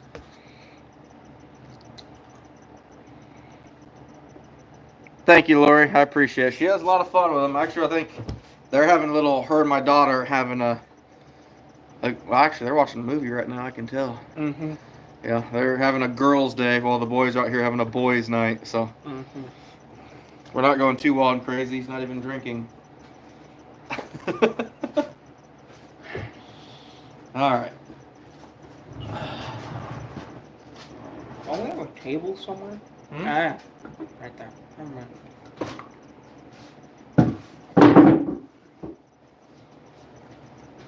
Alright. Not many, Corey. I only have like 30. Alright, Tim. I appreciate it.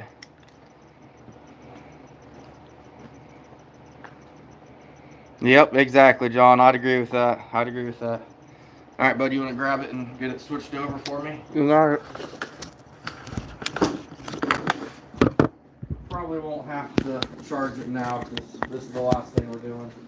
Then you're going to be relieved of your duties. I'm gonna be. Okay. Right here. I got it. Okay. You just hold it on that for now.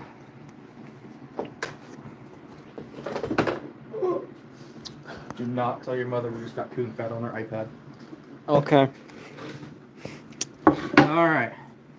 So this is a good one, guys. This is a good sized beaver.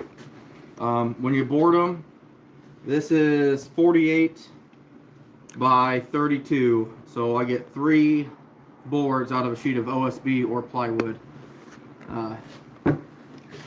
Typically, so we're going to talk about this a little bit, and it's very controversial, and I've had a lot of people get very, very frustrated with me. If you're shipping fur or your buyer requires you want to make this the perfect oval shape. Go ahead and show them that board, Noah. That's the pattern that typically comes on these. That, you know, I don't use them because my buyer, he doesn't care. It's your bigger buyers, they, like I said, they're weighing these beaver. When this is fleshed and dried and done, it's getting thrown in a bag. It's not even getting looked at. It's getting weighed. That is it. So they don't care if it's oval, rectangle, triangle, but for the purpose of if someone's shipping fur or they have a buyer that wants everything to be perfect, we're going to show you how to kind of do that. We got a question about washing beaver again. Okay, what did it say? Do you wash beaver? Oh, nice. That was the question. No. The only thing I worry about is getting burrs out of here. You know, trying to get all the burrs, things like that out.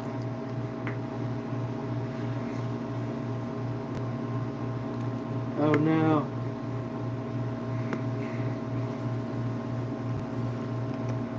I didn't know I had my good hat in here. I pulled the wrong string on my apron. So we got to walk this ground like a skirt.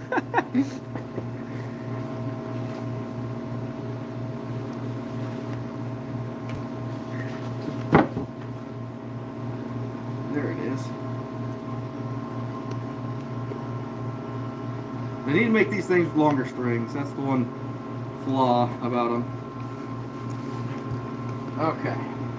Don't really need that anymore for what we're doing.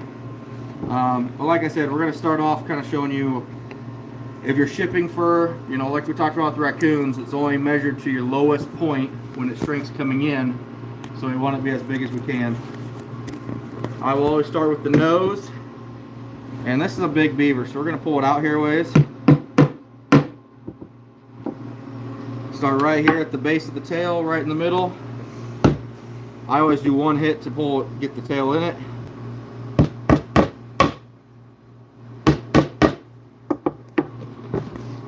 Now this is getting the right size. If you're trying to get that perfect oval shape, it takes a learning curve. You have to do a few of these before you really understand how long to pull it without making it skinny, or if you do it too short, they'll be really fat. So I've done a few of these now, which, like I said, my shape doesn't matter to my buyer.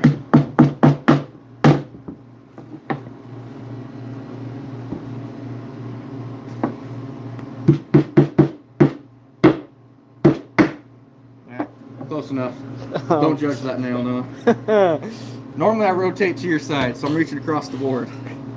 So we did 4 corners. Now we're gonna do the other 4 sides. You don't want to pull it as tight as you can, because as you pull it tight, the other sides come to you. So you just want to kind of snug it up.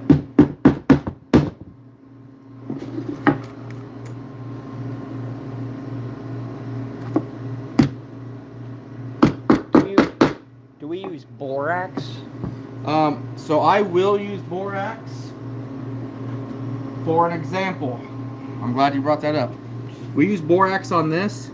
This is a customer of mine that I'm actually taking to Sleepy Creek Tannery. You know, I cut the legs on all my Raccoons short, but since this is getting tanned and hung on the wall, I left the legs long. Well, when you leave the legs long, see how the leg is touching the belly right here? If you don't treat underneath that with borax to dry it, that will rot. Anywhere where skin can touch skin will rot. So I always borax, like if my legs are long and flopping down, or my lower jaw, things like that. Good question though, or whoever asked it.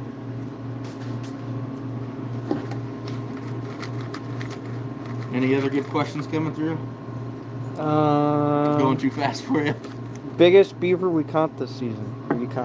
This year was 65. I have got a 72, I think it was, like 8 or 9 years ago, and last year I caught a 70. I thought you got a 76 at some point. It's 72 or 76, I don't know. I thought it was 76 too, but it's starting to sound like that's too big. I could have swore it was 76, but yeah, that one's already bent. Mm-hmm. This one is too, so we'll see how this one goes.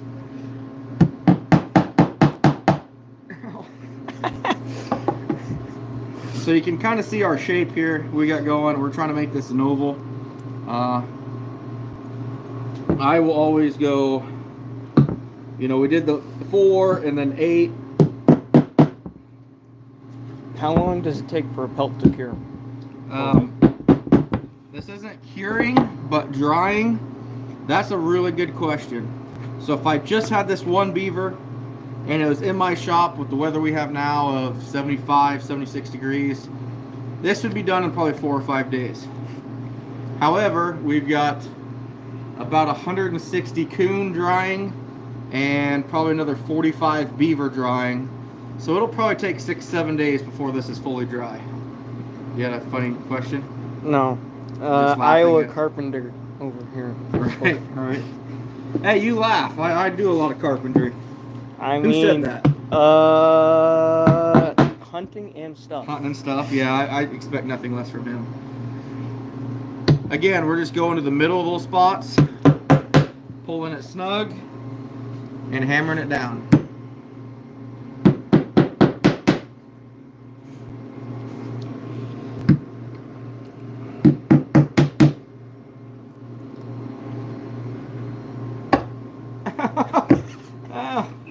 My finger hurts so bad.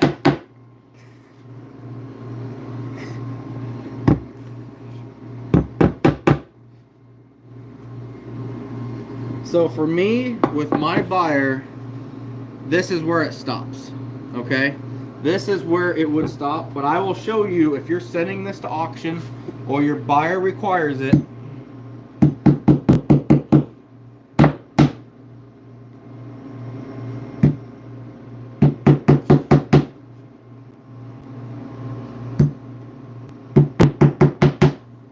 someone asked, where did it go? What do we do with it when it's done drying?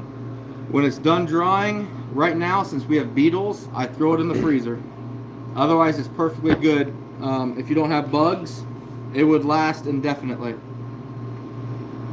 But if you can show this, Noah, this is about what they would want if you're shipping this. A nail every inch or so, 3/4 of an inch, somewhere inch and a half, all the way around. I don't do that because my buyer does not care. It doesn't need to be that way. This is perfectly good. But that, again, that's my buyer. That's what I'm dealing with. Nothing against anyone that wants to put, I'm going to say probably 120 nails around this. But for me, if I don't have to, I have no reason to. It's different for me. I have a lot of pride in my Raccoon put up, but it gets looked at and graded. The little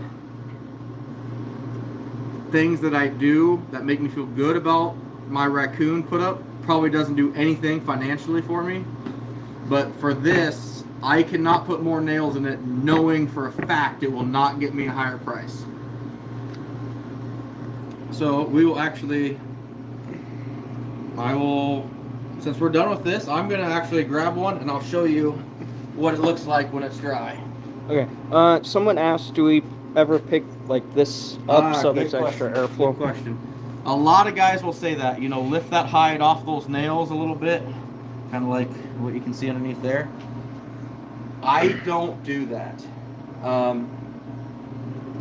For me personally, I think it would help. If you did nails like this, it would help. But when I only do a handful like this, if I lift up, when this thing dries, it just pulls those nails out. And it dries timely enough for me. I've only got one little box fan in front of my Beaver racking system, so I'm not saying anyone not to do it. It definitely can't hurt anything. But with my lack of nails, I don't do it. They still dry. I mean, 6-7 days in this conditions are good. You want to hand me that knife, no? This one? Yep. Awesome. The only thing I would do to this, we got a little bit of just meat here. I'm going to clean that off. You got a little bit of fat like on the rim down here where that real gristle is. I might clean that up a little bit. Actually, I'll probably put another nail on that because it's loose and floppy. Speaking of which, someone told you to use needle nose pliers so you stop nailing your thumb all of the time. Yeah, but that'd be a smart decision, and I don't want to do that. But up here, like I said, since I'm by the pound, I want to make sure I'm doing this as good as I can. So I will make sure that this is clean of meat. That is my big thing with Beaver, is to make sure it's actually clean of meat. I want to get all that little cheek fat and stuff off there if I can. Make this look really clean, because if you don't, then people will think you're trying to get access, of weight on it. Same thing with these front legs. Again, you don't want tainting. So if I leave that leg rolled out like that, that's going to taint underneath. So I will go ahead and we're going to just cut those out. Yeah, you lose some fur and some weight, which that's the ear actually. But it's not, I'd rather do that than say, I have something start going rotten and I get docked for the whole load. Okay. There was one. Where did it go? Did you ever have a problem with ineffective flashing? And what is the effect for skin quality? I don't know what the... Ineffective fleshing, maybe? I don't know.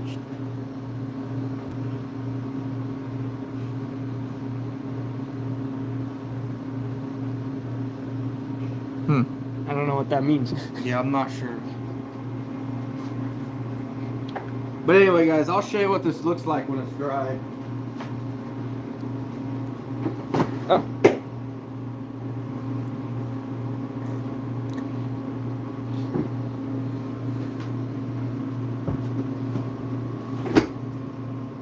Okay, he meant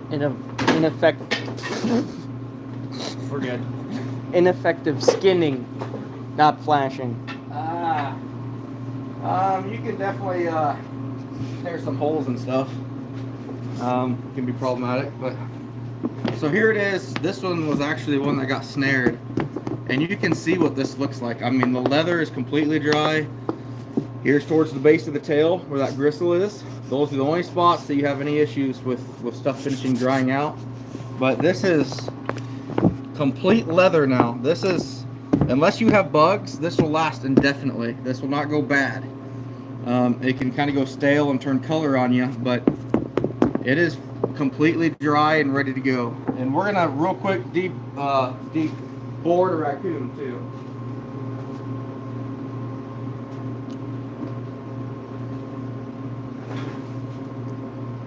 Don't take out the stick again. Huh? Don't take out the stick. Yeah, don't take out the stick. All right. Watch your foot. Can you move your foot? Okay, so here we have a coon that's ready to come off boards. My test for when these furs are ready to come off is right here at the base of the tail where the fat pocket always is. If I can push it and it pops, which it's not doing. You can see it's dry. Normally it'll pop in and pop out, but you know, it's not soft. I mean, this thing is dry. We actually lost a couple push pins over here. I think I dropped this one, probably fell. Only when you smoked your head on it? Yeah, right. So I will pull all the push pins out.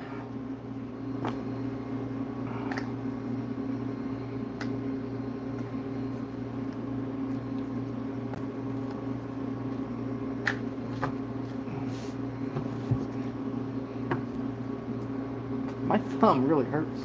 Well, maybe it's because you hit it with a hammer. Oh, this is gonna be. Those belly boards like to stick in there.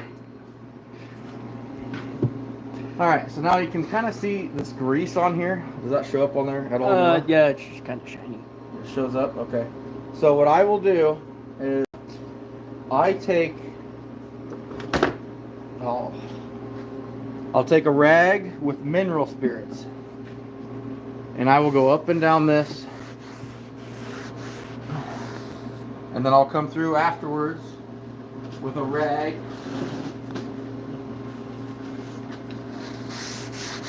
and I just wipe it down. That pretty much degreases my entire fur. A lot better now, doesn't it? Look through there? Yeah. So the belly side normally doesn't need the mineral spirits, but I'll just kind of touch up if there's some spots in the legs here. I'm just trying to get as much grease off of this as possible. Then I'll take it down, grab it, pull it off, and these furs are finished. I mean, you can just hear that. It's perfectly finished. Thanks, Brennan. Appreciate it. Sorry if I'm missing a lot of the chat here, guys. I'm trying to keep up on it. Yeah, my boy's trying to. Just a lot of stuff's moving fast. So. Now, here's something I like to do, which can be kind of hard to show on here, but we're going to do the best we can. You can kind of see our inspection window, right? What it looks like. It's not bad, but what I really like to do is I will take a brush. Don't drop stuff. I'll open it up and I will comb that inspection window down from the inside. I open up both legs and I actually brush the legs out because I want those guard hairs. You see that the top side, those guard hairs are bright and vibrant and really popping. I'll do that to the bottom side and brush everything to the middle. I think that just looks so much cleaner and so much better if you go to sell this, if you go to market it. Does it actually help? I have no idea. Probably not. But it doesn't cost anything. I'm here. And when you have a lot of sense of pride in your work, I mean, this isn't the best coon. You can see the tick bites, but it's a good 3X. And yeah. Any other questions here, guys, on anything at all? Anything at all? It's pretty much all I got for you right now. Anything? I haven't gotten anything.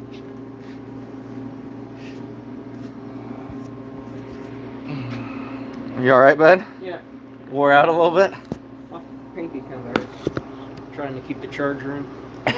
Yeah. Yes, you want to use the belly board no matter what, so anyway, this is my boy. He was out here helping me. He's our cameraman for the night. So I hired him to come out here and help me, so I appreciate that. But this wouldn't have happened without him, because Mama, yeah, she don't come out here. No. She does not come out here anymore.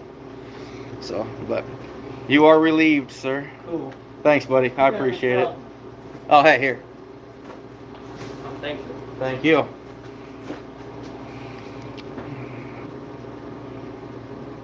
Thanks, Bob. I appreciate it. Mineral spirits, yes. You know what? It is that time, Don. You know, sorry we got hit with so much spam tonight, fellas. I really tried. We had normally if we do it on an iPad, we don't have problems with the desktop. But boy, we just got hit with a bunch of stuff. Hopefully some people got educated and understand the real purpose of this, which I'm fine with. But I just want to show you guys how I finish fur.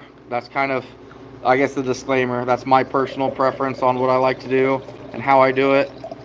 But yeah, there it is. So, oh yeah, soldier, I've caught a few badgers. Not many. Thanks, left-handed. I appreciate it, man. I really do.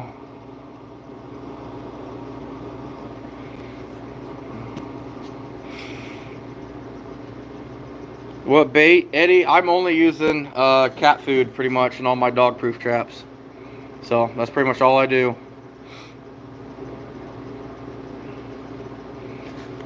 We are about to, so I wanted to save it and I should have yesterday. We found beetles in the shop yesterday. Domested or whatever they're called, beetles. I always murder the name, which is not good. They are the flesh-eating beetle that will destroy these finished furs. It's terrible. So we are in the process of getting all furs bagged up, vacuum sealed, and in the freezer. So that's kind of why you see a massive pile of coon tails over here, because we are starting that process. Yeah, Samuel, I think prices are going to get a little bit better for raccoon trappers like us. I don't think it's going to be crazy, but I think it is going to be better. So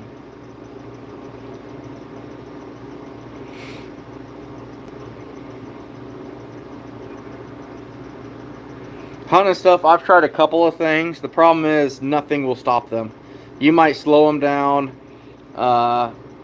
you know, or it might work for a little bit, but I think to really keep these beetles away, I would literally have to spend $30 or $40 a day.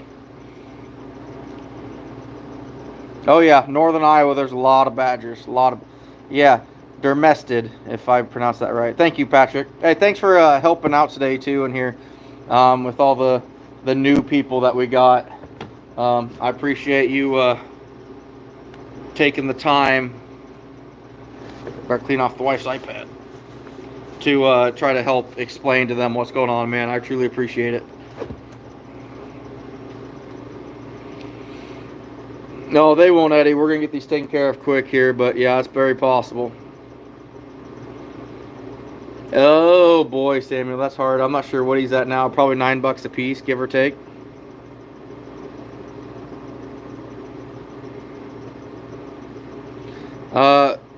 Bo, can you put the fur to the outside? Coyotes, bobcats, fox, and badger are fur out. Everything else is fur in.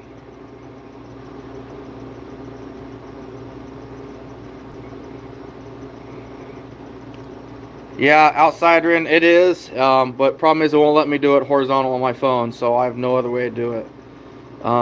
Thanks for stopping in. I really hope you learned something from it. You know, we get a lot of hate doing this type of stuff, but truth be told, there's not many people that care more about wildlife than trappers themselves. So I appreciate everybody in here then, Patrick. I was only glancing at it whenever I could or when my boy read something. Yeah, Eric, the tail's tough, man. The toughest. Bo, because they can grade these furs better. So, like this raccoon here, they can grade the quality of the leather because they use a lot of that. And this inspection window, they can tell the quality of the fur. But the quality of the leather is very important. Versus most of your predators, it's all about the fur. The leather could be kind of tarnished in a way, and they're okay with it. So, oh, good, Eddie. Yeah, Patrick. Well, I appreciate you moderators because that probably got pretty wild there. I mean, we got 2 iPads out here. We tried it on it. It just, I hadn't used my wife's iPad since, honestly, since probably my first 2 or 3 live. Whoa, there, which was like 4 years ago. So, yeah, that was a long time. Can't believe we've been doing this for 4 years now. It's just insane. But no, it's been a lot of fun. A lot of fun.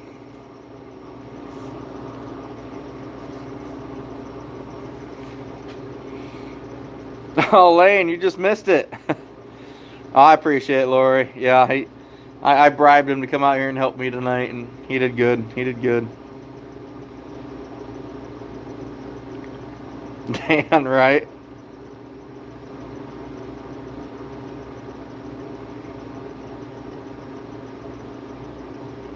Outsidering, when they get tanned, they'll probably get turned the other direction, but other than that, they don't.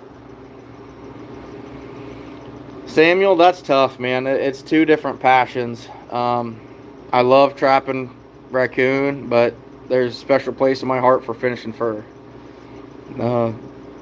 I love finishing fur. I love it.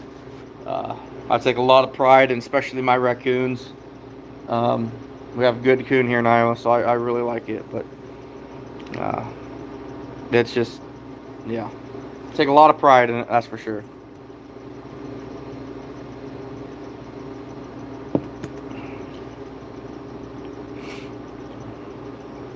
Thanks, Eric. But yeah, one thing I'd suggest if anybody wants to start finishing fur, don't skimp on a flushing board. Or a flushing knife, I should say. Get a quality knife, either a Necker or a Caribou.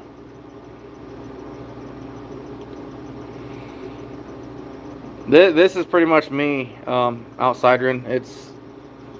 I mean, we got 1,098 coon this year, so, I mean, I take a lot of pride in finishing fur, but you catch them while you can, while the weather lets you, and then it's just time to finish fur.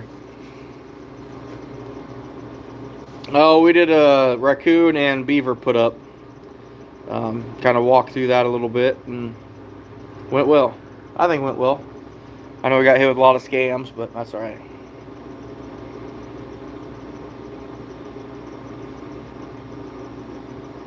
We'll leave this live up, though, so people can go back through and watch it, hopefully learn something from it. That's kind of the plan, anyway. Samuel, I got a couple things up my sleeve. I think I might push it one more year chasing raccoon hard. I've kind of been debating on slowing down a little bit as my family gets older and kind of get maybe needier, if you will. But we'll see. I got a couple of trips maybe planned too that I'm working on, so we'll see. I'm going to trap coon for sure no matter what. How hard, I don't know, but I might not be in the state the first week. I won't give too much away, but probably in about 2 weeks, I'm going on, it's going to be about a 9-hour round trip drive to check out a good muskrat location. If that location checks out, we're going to be hitting it. We're going to be hitting it good.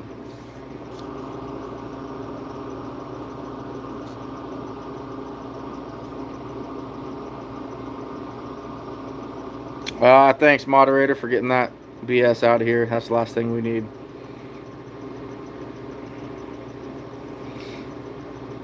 Wow.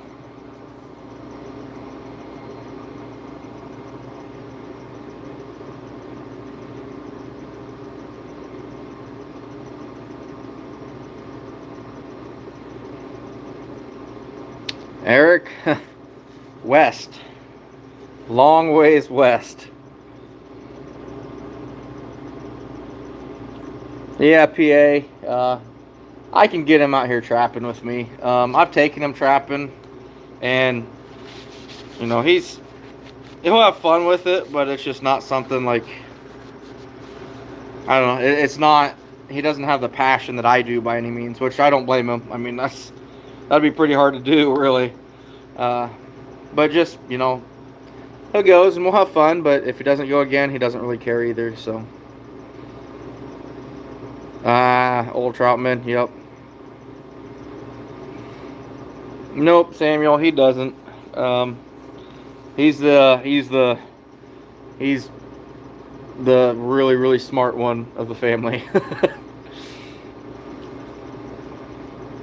He's getting ready to go to school for bioengineering at Iowa State in a year and a half. So, yep, old Troutman, I do. Actually put one up last night. So, I don't target fox, but I catch a few reds every year. I didn't this year, though. I didn't catch a single red this year. But I'm up to like 7 in dog-proof traps over the years. Which is crazy. You think you can catch a fox in dog-proof trap, but just shows dog-resistant, not dog-proof.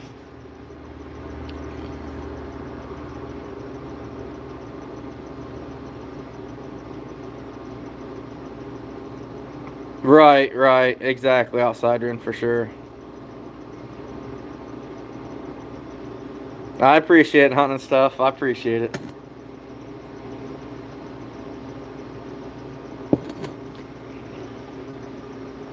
Well, I think that went well overall. Hopefully some people pick some stuff up.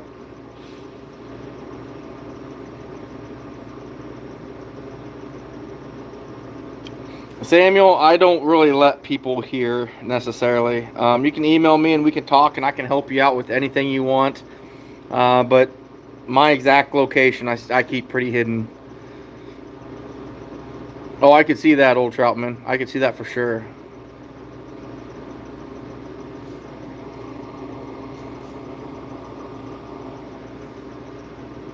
Thanks, Don. I appreciate it. I really do. I really do. You know, so this is what's really cool. For those that don't know, the Iowa Trapper Association has a YouTube channel, Iowa Trapper Association, on YouTube. We started that 7 months ago now. So far, since then, there's been at least 3 other states starting a channel that I know of. A couple of them have reached out to me asking for input on you know, how to do it, how to go about it, and what they can do. But it's good to see trapping become a positive thing on social media. It's just, you know, we've been in the shadow so long that our name's been run into the mud, and trying to shine some light on who we really are. This is a big step. I think there's a lot of state associations, maybe even some bigger ones, that are going to be getting involved with YouTube and really showing people who we really are, because the days of the fox and the hound, they're over. You know, traps are very humane. They basically are handcuffs to hold these animals there until we either dispatch or release them. Things have come a long ways since the fox and the hound type days. Right, Dan. Same here.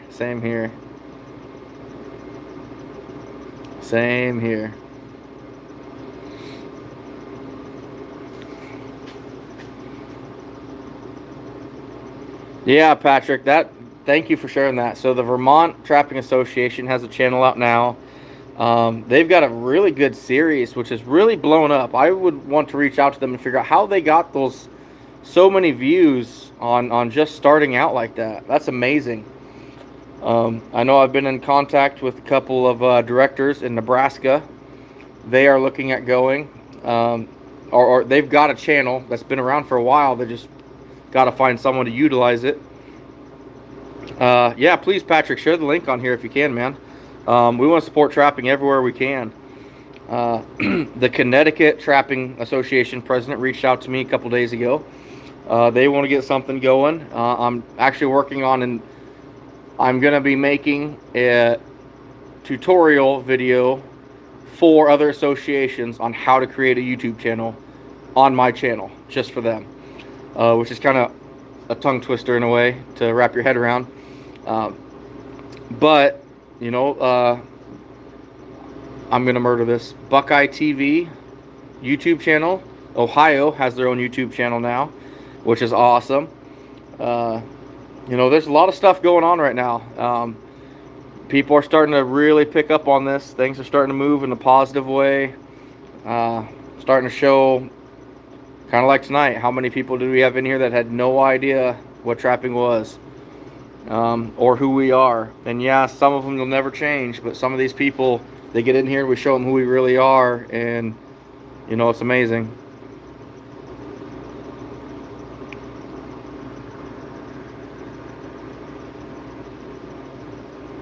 Yeah, outsider, and that's the same way here. You know, just the people's lifestyles. We literally have people here, I've seen it in our country, that think meat is made at grocery stores. They don't understand that.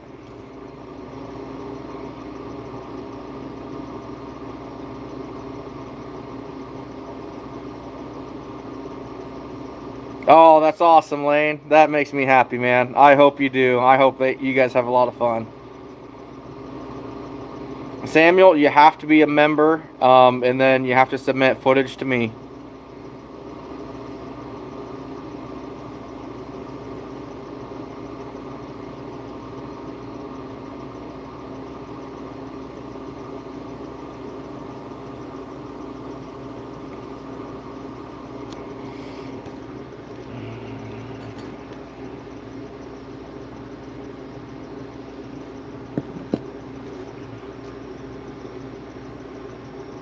Oh, man.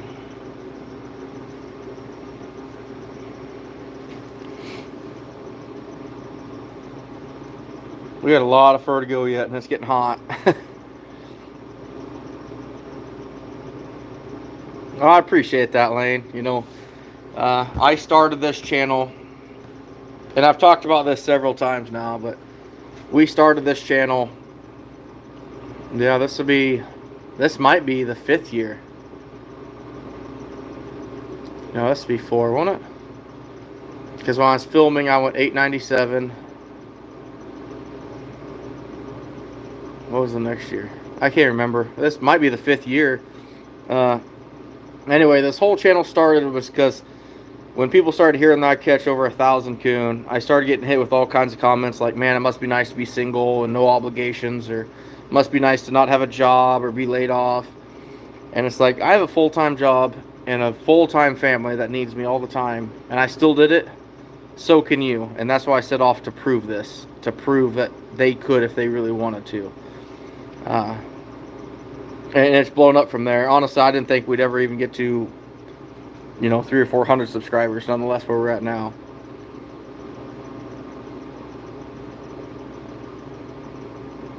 I'm happy to hear that, Samuel. I'm glad we're able to help you. It was a pleasure meeting you at where was the state convention last year?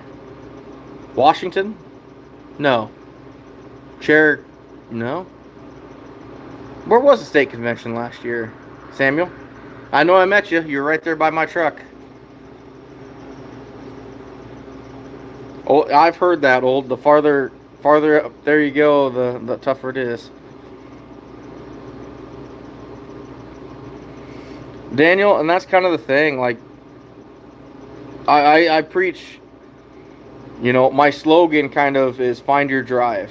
Osage, thank you, Eric. You know, find your drive, because that is the weakness of most people, not just in trapping, but in life anymore, is how hard do you want to push yourself to be successful. It doesn't have to be trapping, doesn't have to be hunting, it's just life in general. There's so many people that are just content to do nothing, you know, and just, it's ridiculous to me.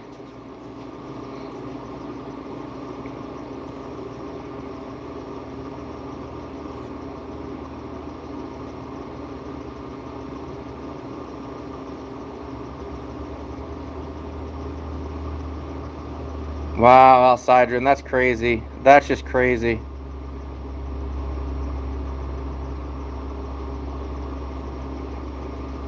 Oh, it's hard to say. I'll make money, but I put a lot of time into it too, so just depends.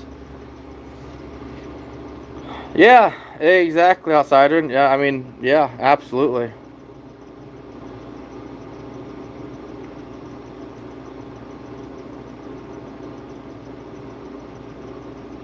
You're right, Dan. 100%. 100%.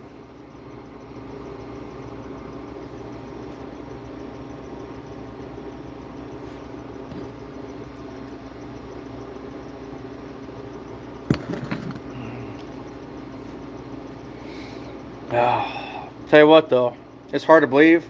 We are 3 months away from the Nationals. Sioux Falls, South Dakota.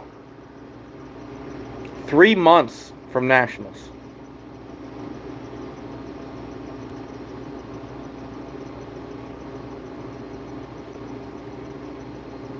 I get the first demo of the weekend, so that means all the pressure's off right away, and we are ready to party. Good, PA. I'd love to meet you, man. I'd love to meet you.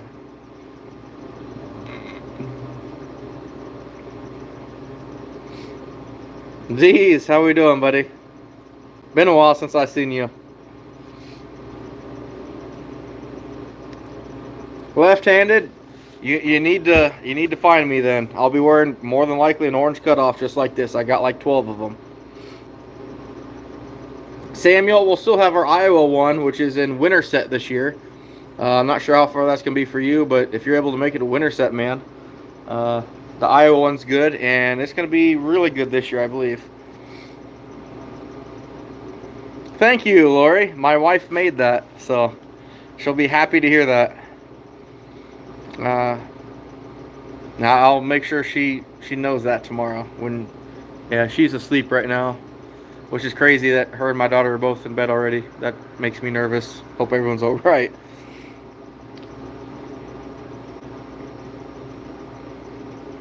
Blaine, problem is I'm doing a national, an Iowa, and a Nebraska. Pretty well maxes out my schedule.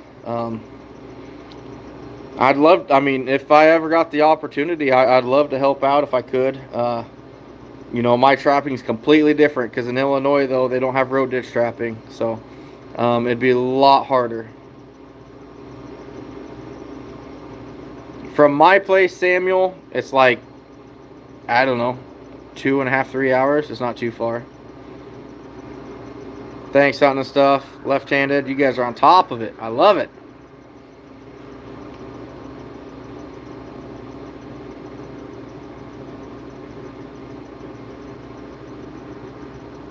Lori, it's funny that you're in here because every time I talk to your son on the phone, he just goes, I am baffled that my mom will watch you. And I'm like, me too.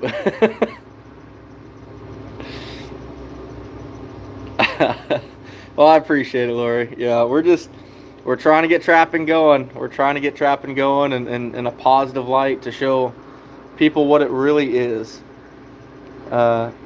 It's just and don't quote me on this, but a couple big organizations have told me this in the past. We just want to be left alone. That's what they said. We just want to be left alone.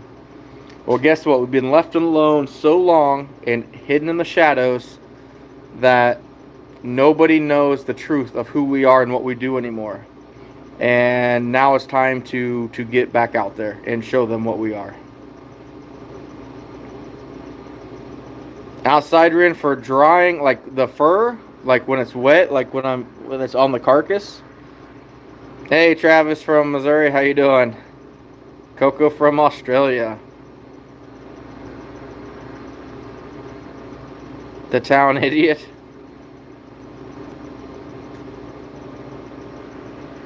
No, it's on the severe southeast corner. He's on the severe southeast corner. Sioux Falls is.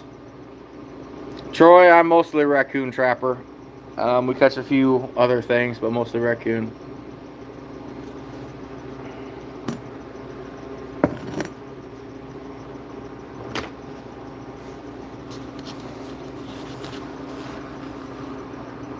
wonder if this thing's even charging anymore. Oh yeah, we're actually gaining in charging. Good deal. Lori, I love that. I love that comment. Every time I talk, she was like, I don't know what my mom sees that she wants to watch you. I'm like, I don't know.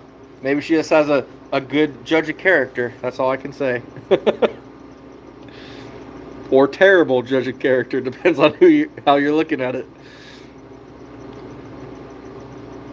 Trapping's just good in general. Teaches good work ethic.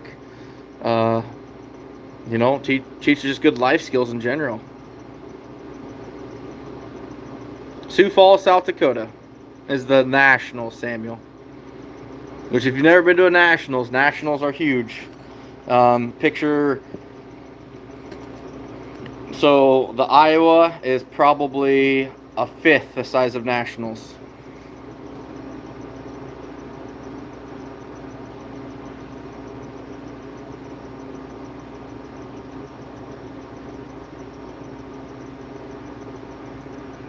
Yeah, outside rent. So if it rains or anything, I mean, even when it's cold, I know it's hard to see, but that metal thing that you see right there, that's a walk-in freezer.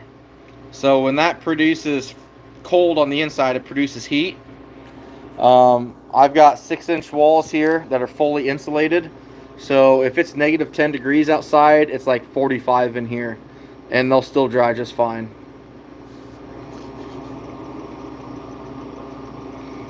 No, they make shots for them, Troy. You're fine. Oh, cool. Good. I'm glad he's in the Scouts. That's awesome, man. I appreciate it, Lori. I won't lie to you, though. I've pushed that threshold several times, and my wife's let me know when I've crossed it too far. I will just say that. Yeah, next gen, we're still here, buddy. Where you been? You just missed my fur handling video. You know, you could have learned something. Come on. Roy is from Iowa. Yeah, outside rent, it's great until it gets to be 75 degrees outside. Then it becomes 95 in here. So I got to make like a little flap so I can vent it to the attic when it's hot, but vent it in here when it's cold.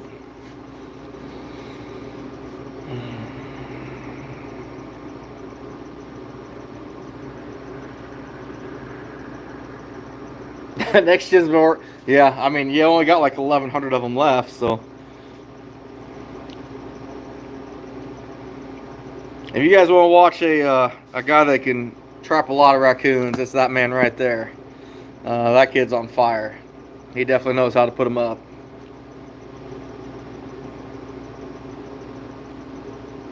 Oh, I got a bug in my drink.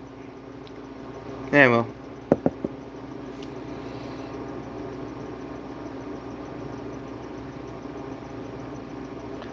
Rory got paws. I was born and raised here, and that's all I'll ever be. I understand, you know, that everyone has different opinions. I get it. And there's nothing I love more than gravel roads and cornfields. That's just who I am. I don't blame you, but that's who I am.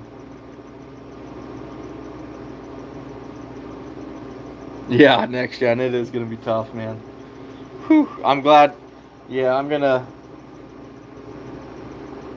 probably put these furs up tomorrow morning before work, and then, yeah, we're holding off until Monday. Tuesday, actually. Tuesday. Monday, I'm helping a guy do some work outside, which is terrible for a fat guy that doesn't like the cold or the heat. So, it does, hunting stuff. You're fine. Samuel, I hope you make it, man. If you've never been to a Nationals, I'm telling you, the conventions are amazing. I've got a few guys at work that, I mean, they're middle aged. They're 52 and I think 47, and they're going to be trapping together. I think I've contaminated them because they've never trapped before in their life, and now they're going to start a trap line together, and I feel bad because it's kind of like two guys that seem like they're married half the time that argue and bicker back and forth but love each other. So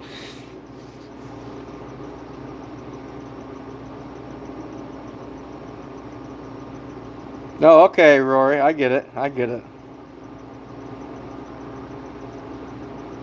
And the stuff, I love it.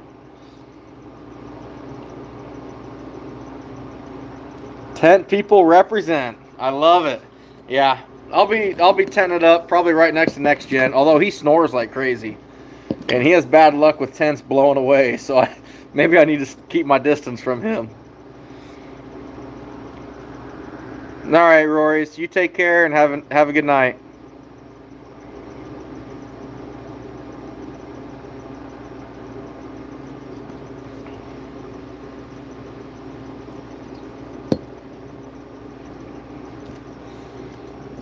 Oh.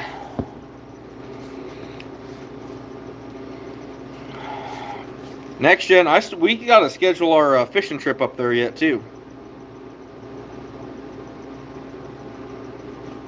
We still got to get that all worked out.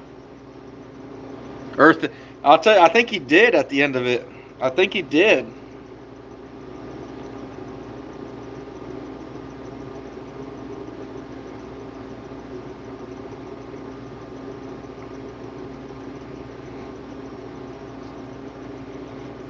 PTSD.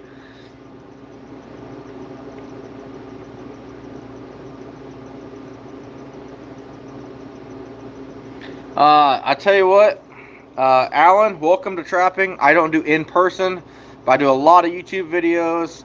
I'm on Facebook.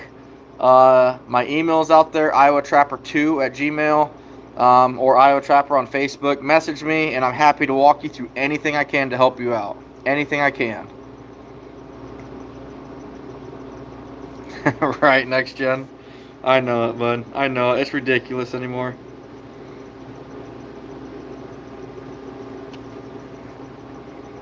Hold on, fellas.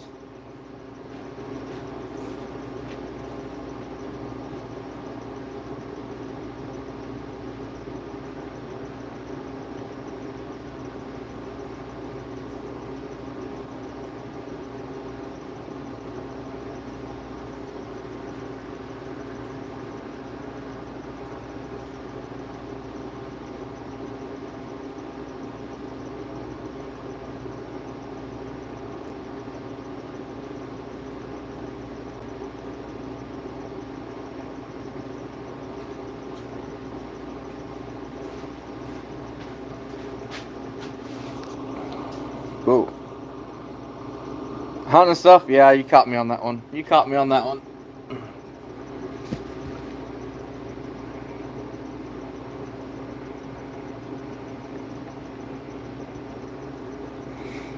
Hey, Patrick. Thanks for stopping in, man. I appreciate everything and you helping me out. I know tonight got kind of crazy, so.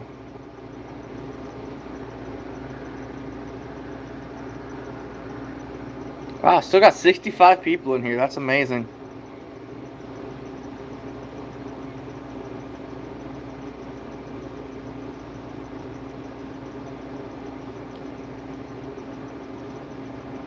I don't know anything about it, honestly, Outsidering. I don't.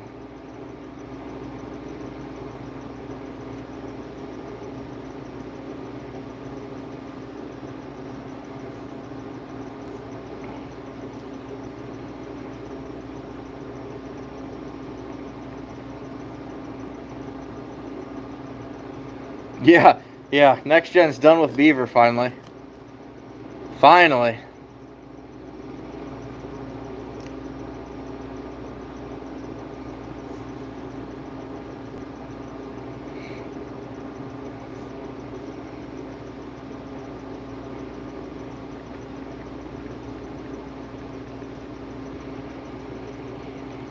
Oh. I don't even want to know how many. I don't have anything near like what Next Gen's got, but I've got plenty.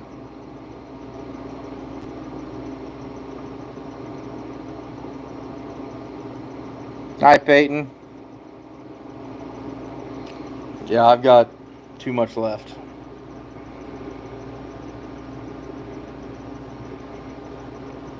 Next Gen, yeah, I got all the coon to get in there yet. We're going to be vacuum sealing tomorrow. After work, of course. Nice, Alan. Flushing a bobcat. 326. Oh, that's close. 322.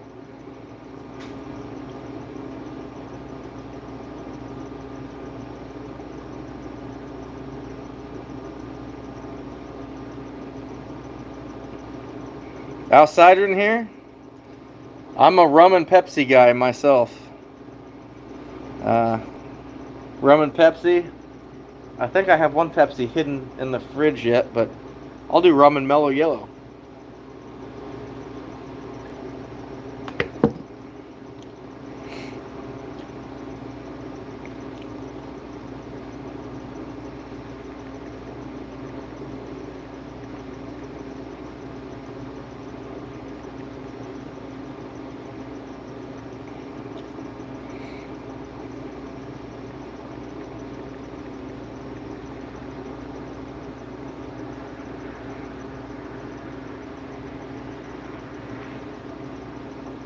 Yeah, there you go, Samuel. There you go.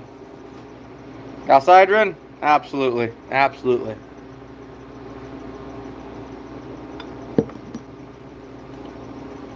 About ready for a haircut. Yeah, it's only 10:30 here.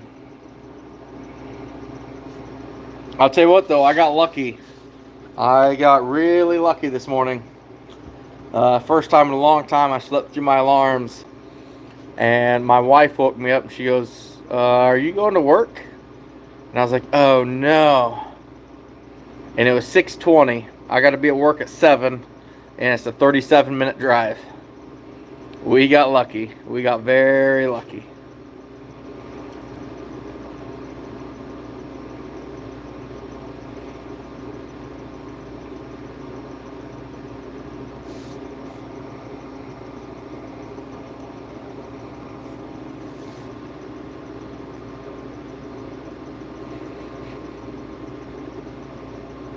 Hunting stuff? No, never.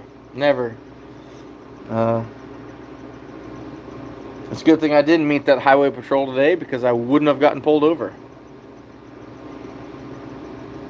Yeah, left-handed. She opened the door and she's like, are you going to work? And I'm like, this is what sucked, left-handed. So I instantly, throw pants on, actually throw this cutoff on, run out the door, get in my truck, and I'm like, phone. I left it on the charger. Run back inside, upstairs, grab my phone, run back down, start driving, and I'm like, which I was wearing my pants I wear in the fur shop, which, I mean, they're different than the pants I wear outside of here.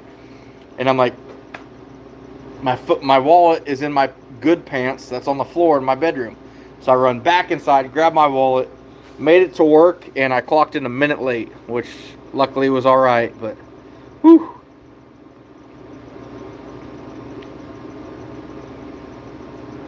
Iowa from eastern Iowa. Welcome in, buddy. Yeah, a lot of people killed turkeys this morning. Next gen, why am I not that buddy? I need to become that buddy. Take care, man. Thanks for stopping in, bud. You have a good night and good luck tomorrow, bud.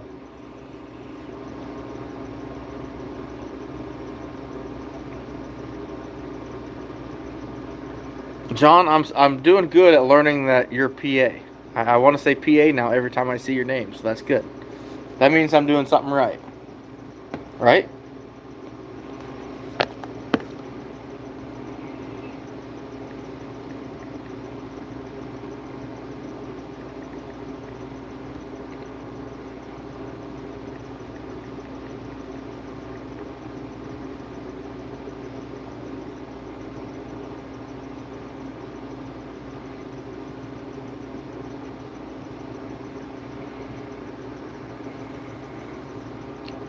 You might change your name again.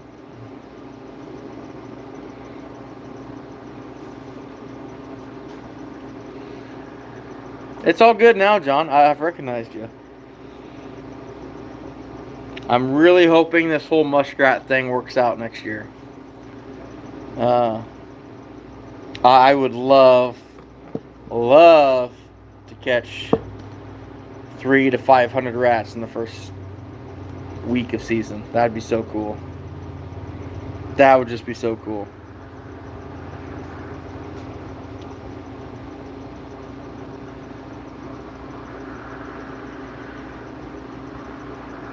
Foot snare. Okay, okay.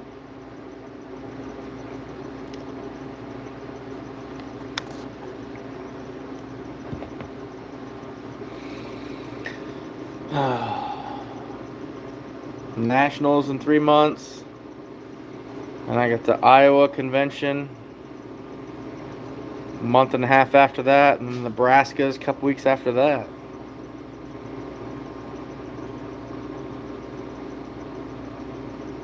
Nice, old Troutman. That's awesome. Same here, left-handed. It's the last day of beaver season. I'd love to go out Sunday and set up on a couple colonies that I've got found, but I just don't have the time.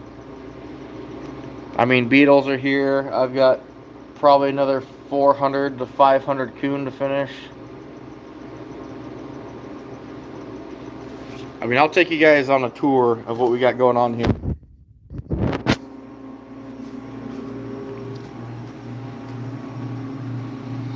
These all need bagged up tomorrow. You can see past them, those are all beaver boards that beaver are coming off of. We got coon hanging here.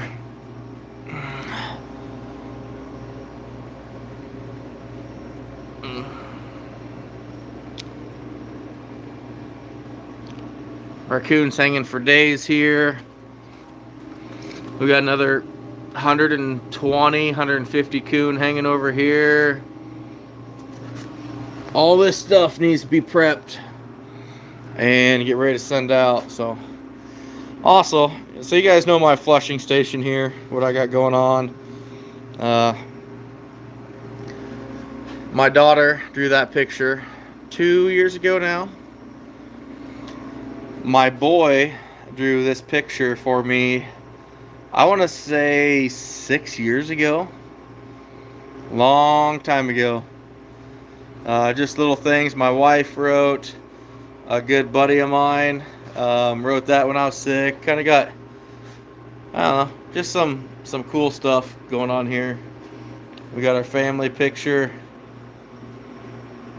You know, kind of what drives me to, you know, it's obviously I love doing this stuff, but it kind of pushes me forward because we do make money off it.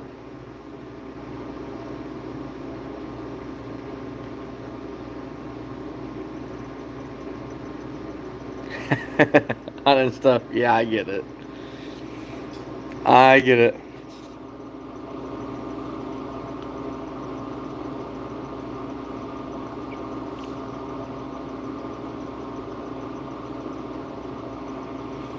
No, I don't. I mean, all my laundry personally separate anyway, because between work and working out here, it all stinks. So.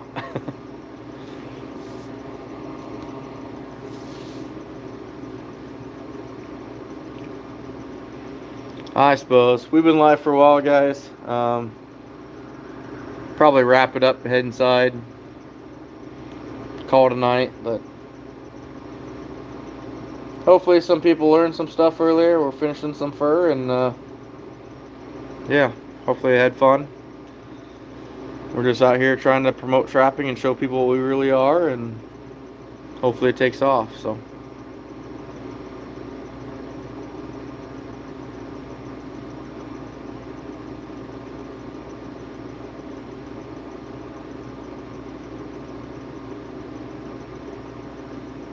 Right, outsider, and I get it. I get it. So. Anyway.